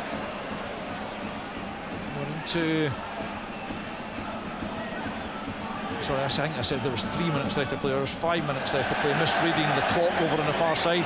Jordan Smith again, that's really let him down. His distribution from either from hand or from dead balls. It's not even from open play. It's just from dead balls. He just keeps kicking the ball the wrong direction or out of play. That's a critical part of the game now. I don't know what he's doing in the training pitch Monday to Friday. Nobody pressing him. Perfect pitch. He can't kick it straight. Iheanacho looked like a handball. Ball comes off McCowan and out for a throw in to Hibernian inside their own half, left hand side. To be taken by Obita. Both sets of coaching staff out, urging their players on for the final few minutes here. Both teams needing the result here. But at the moment it's Celtic who look like clinching it. As the ball's played up towards Iheanacho, Bashiri does well, gets it forward. Engels just hooks it over his own head up towards the halfway line. Obita returns it. Ralston in the way this time, heads it forward down the right hand side. Forrest can't keep it in. It will be Hibernian thrown on the halfway line. Obita hurls it down the left, looking for Shuto, who nods it infield for Scarlett, who gets it back to Shuto, left hand side. Trusty's across there. Shuto just plays it into the box, and Engels hooks it away out of play for another Hibernian throw-in. O'Hara says to Obita, no, just hold on a second, I'll come across and take this one. And from about 20 yards from the corner flag. He's going to try and hurl this one into the penalty area. 2.5 left of normal time, plus a bit of stoppage time. Hibs looking for a leveller here. 2-1 they trail in the closing stages. O'Hara into the near post area. Ralston gets up and heads it, and then Forrest helps it on. We knock back to the halfway line here for Megwa. Megwa plays it to his right to Chaiwa. He'll be closed down by the ever active figure of Dyson Maida, but Chaiwa's done well. He steps away from Maida. Right hand side, low ball ins, cut out well by Tierney, and Celtic pick up once more. Iheanacho's lost it though to O'Hara. Should have held onto the ball a lot better there, the experienced striker. Now Hibs come again, and back with Obita left hand side, swings it in. Liam Scales gets the head to it. Is it going to be kept in by Tierney before he goes out for a corner? Yes, is the answer, but picked up by O'Hara. Again, he's there before Iheanacho. O'Hara right hand side. He'll try and get this ball back into the box. Up goes Scarlett. Might come from Shuto. Wide the goal. That is a chance and a half for Antti Shuto, particularly at this time in the game. 1.5 minutes of the 90 left to play. He just needed to wrap his left boot around it. He couldn't quite manage to do so, and knocks it wide of target, and it remains Hibernian 1, Celtic 2. He's not far away. He just didn't know. He didn't know where he was. Actually, was he inside or outside the post? And he was outside the post, and he's just turned and hit it. Sounds like there's going to be 4 minutes added on at the end. We're into the final minute of the 90 right now. Antti Shuto, I'm not sure he's going to get a better opportunity than that. I'm not sure Hibs are going to get a better opportunity than that. It wasn't by any means a sitter. Antti Shuto, as Paki said, he was facing away from goal, had to wrap his boot around it. He was outside the post, so not a disgrace that he sent it wide of goal, but in the grand scheme of things, Hibs haven't had many better opportunities as Ralston sends a rather dodgy pass back Sinisalo's way, but the Finn manages to make up the ground. And poor from Celtic goalkeeper. Yeah, but look at where the two centre forwards are the two strikers as such. Maeda and Iheanacho's way over on the opposite side. They've got to work across. Smith clears up towards the halfway line. Up goes Trusty, nods it down, but Chaiwa's there first. Still fully running Miguel Chaiwa, tracked by Engels. Gets it to Obita left hand side. We're into the 4 minutes of added on time as Engels has it on the halfway line. Gets it out to Tierney. Celtic just need to ensure they don't do anything silly. Doesn't matter if they don't get a third goal now. They just need to avoid conceding. Have to keep the ball. Players have to make themselves available. Everybody wants the ball. We've got a spare man. Hibs have played with 10 since the 21st minute. Jamie McGrath red carded. Celtic getting themselves in front, then pegged back by Joe Newell. But at the moment, Kelechi Iheanacho's strike having come off the bench, scoring after 72 minutes, looks like it might be the goal. That sends Celtic level just behind Hearts on goal difference with 3 to play, albeit Hearts will have 4 to play as they welcome Rangers to Tynecastle tomorrow night. Hearts' victory in that one could end Rangers' faint title hopes, you feel. That would be 7 behind Hearts if they were to lose that one. As the ball's played forward, Scales nods it back to Sinisalo, takes a little touch on the thigh before grabbing it, before Shuto can get there. Scales did very well there, he was aware where Scooter was. Trusty plays it to Ralston, infield to McGregor.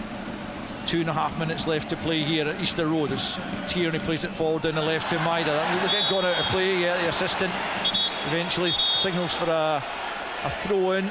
Engels is going to get a yellow card for kicking the ball away there.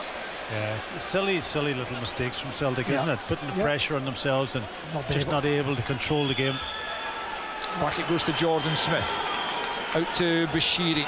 Closed down by McCowan. McCowan up against Bashiri. Bashiri just got his body across and forced to the ground by McCowan, and that means Hibs have a free kick just inside the Celtic half. But what it does allow is Bashiri and O'Hara to make their way forward, and can they capitalise on a free kick in injury time as they did in the first half? A yellow card there for Liam Craig in the Hibs dugout, one of David Gray's assistant coaches there. But it's going to be Dan Barlaza then to take this free kick on the halfway line. could be pretty much the last opportunity here for Hibernian to snatch a point, and that's very much where it would be, snatching it. We've had so few opportunities. Barlaza sends it to the edge of the box. Up goes Scales. It's going to come all the way through to Josh Campbell. It just slips at the wrong moment as far as he's concerned. McCowan takes it off him and plays it forward for Tierney, left-hand side. Tierney challenged over there in the far flank. That's going to be a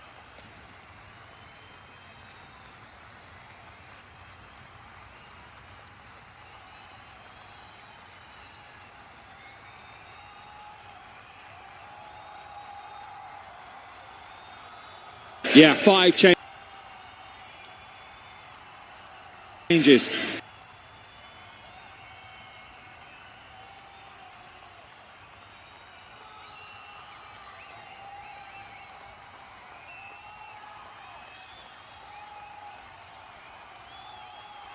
As Danny mentioned there, Oliver Glasner, 5 changes. It's not... Brennan Johnson, it's not terrible, is it? I mean, Brennan Johnson, Jorgen Strand-Larsen, Lerma, you always know what you're going to get from him, and Devaney coming into the team, and Riyadh, although they are going to miss, surely, the likes of Sarr and Wharton in particular. Yeah, but they do have those options from the bench, though, now. I think you look at his Palace squad now, and it's not massive in depth, but it's decent in quality. You know, you look at the names on the bench that you just mentioned. You know, if the game isn't going according to plan, they're able to kind of bring those players on. And the players that have come into the starting 11 are not bad players at all. You know, you're probably looking at the signing of Brennan Johnson in January, and you probably maybe would have expected a little bit more from him so far. But he is a very good player. Yeah, and Pino, you know, he has that creative spark as well. So I think it was important for Palace to kind of freshen things up off the back of midweek. You don't see Oliver Glasner make too many changes. 5 is quite a lot for him. But look, it's still a very competitive Crystal Palace team. 2 changes for Andoni Iraola, the side that drew 2-2 with Leeds last weekend. Tyler Adams and Ryan come into the starting lineup, with Ryan Christie and David Brooks dropping to the bench. And as you mentioned, Danny, what an opportunity for them. They've just taken the photos with the mascots in the centre circle, and we are getting ready for kickoff as both sides go into the huddle. 5 Sports Extra 2 from the BBC Sport website, and BBC Sounds, bringing you live Premier League commentary, and 5 Live brings you more live Premier League commentaries than anyone else. Crystal Palace are in their white change kits with the blue and red stripe down the middle vertically of their kits, with white shorts and white socks, and Bournemouth in their red and black stripes, black shorts and black socks. And it will be Bournemouth to get us underway, with Petrovic in goal, the back 4, Alex Jimenez, James Hill, Marcos Senesi and Adrian Truffert, Scott and Adams in the centre, Ryan, Tavernier and Krupi in behind, Evan Nielsen up the top, as the referee Robert Jones checks with his 2 assistants, and away we go in the Premier League. It's Bournemouth versus Crystal Palace, and they immediately go long, as they have done all season.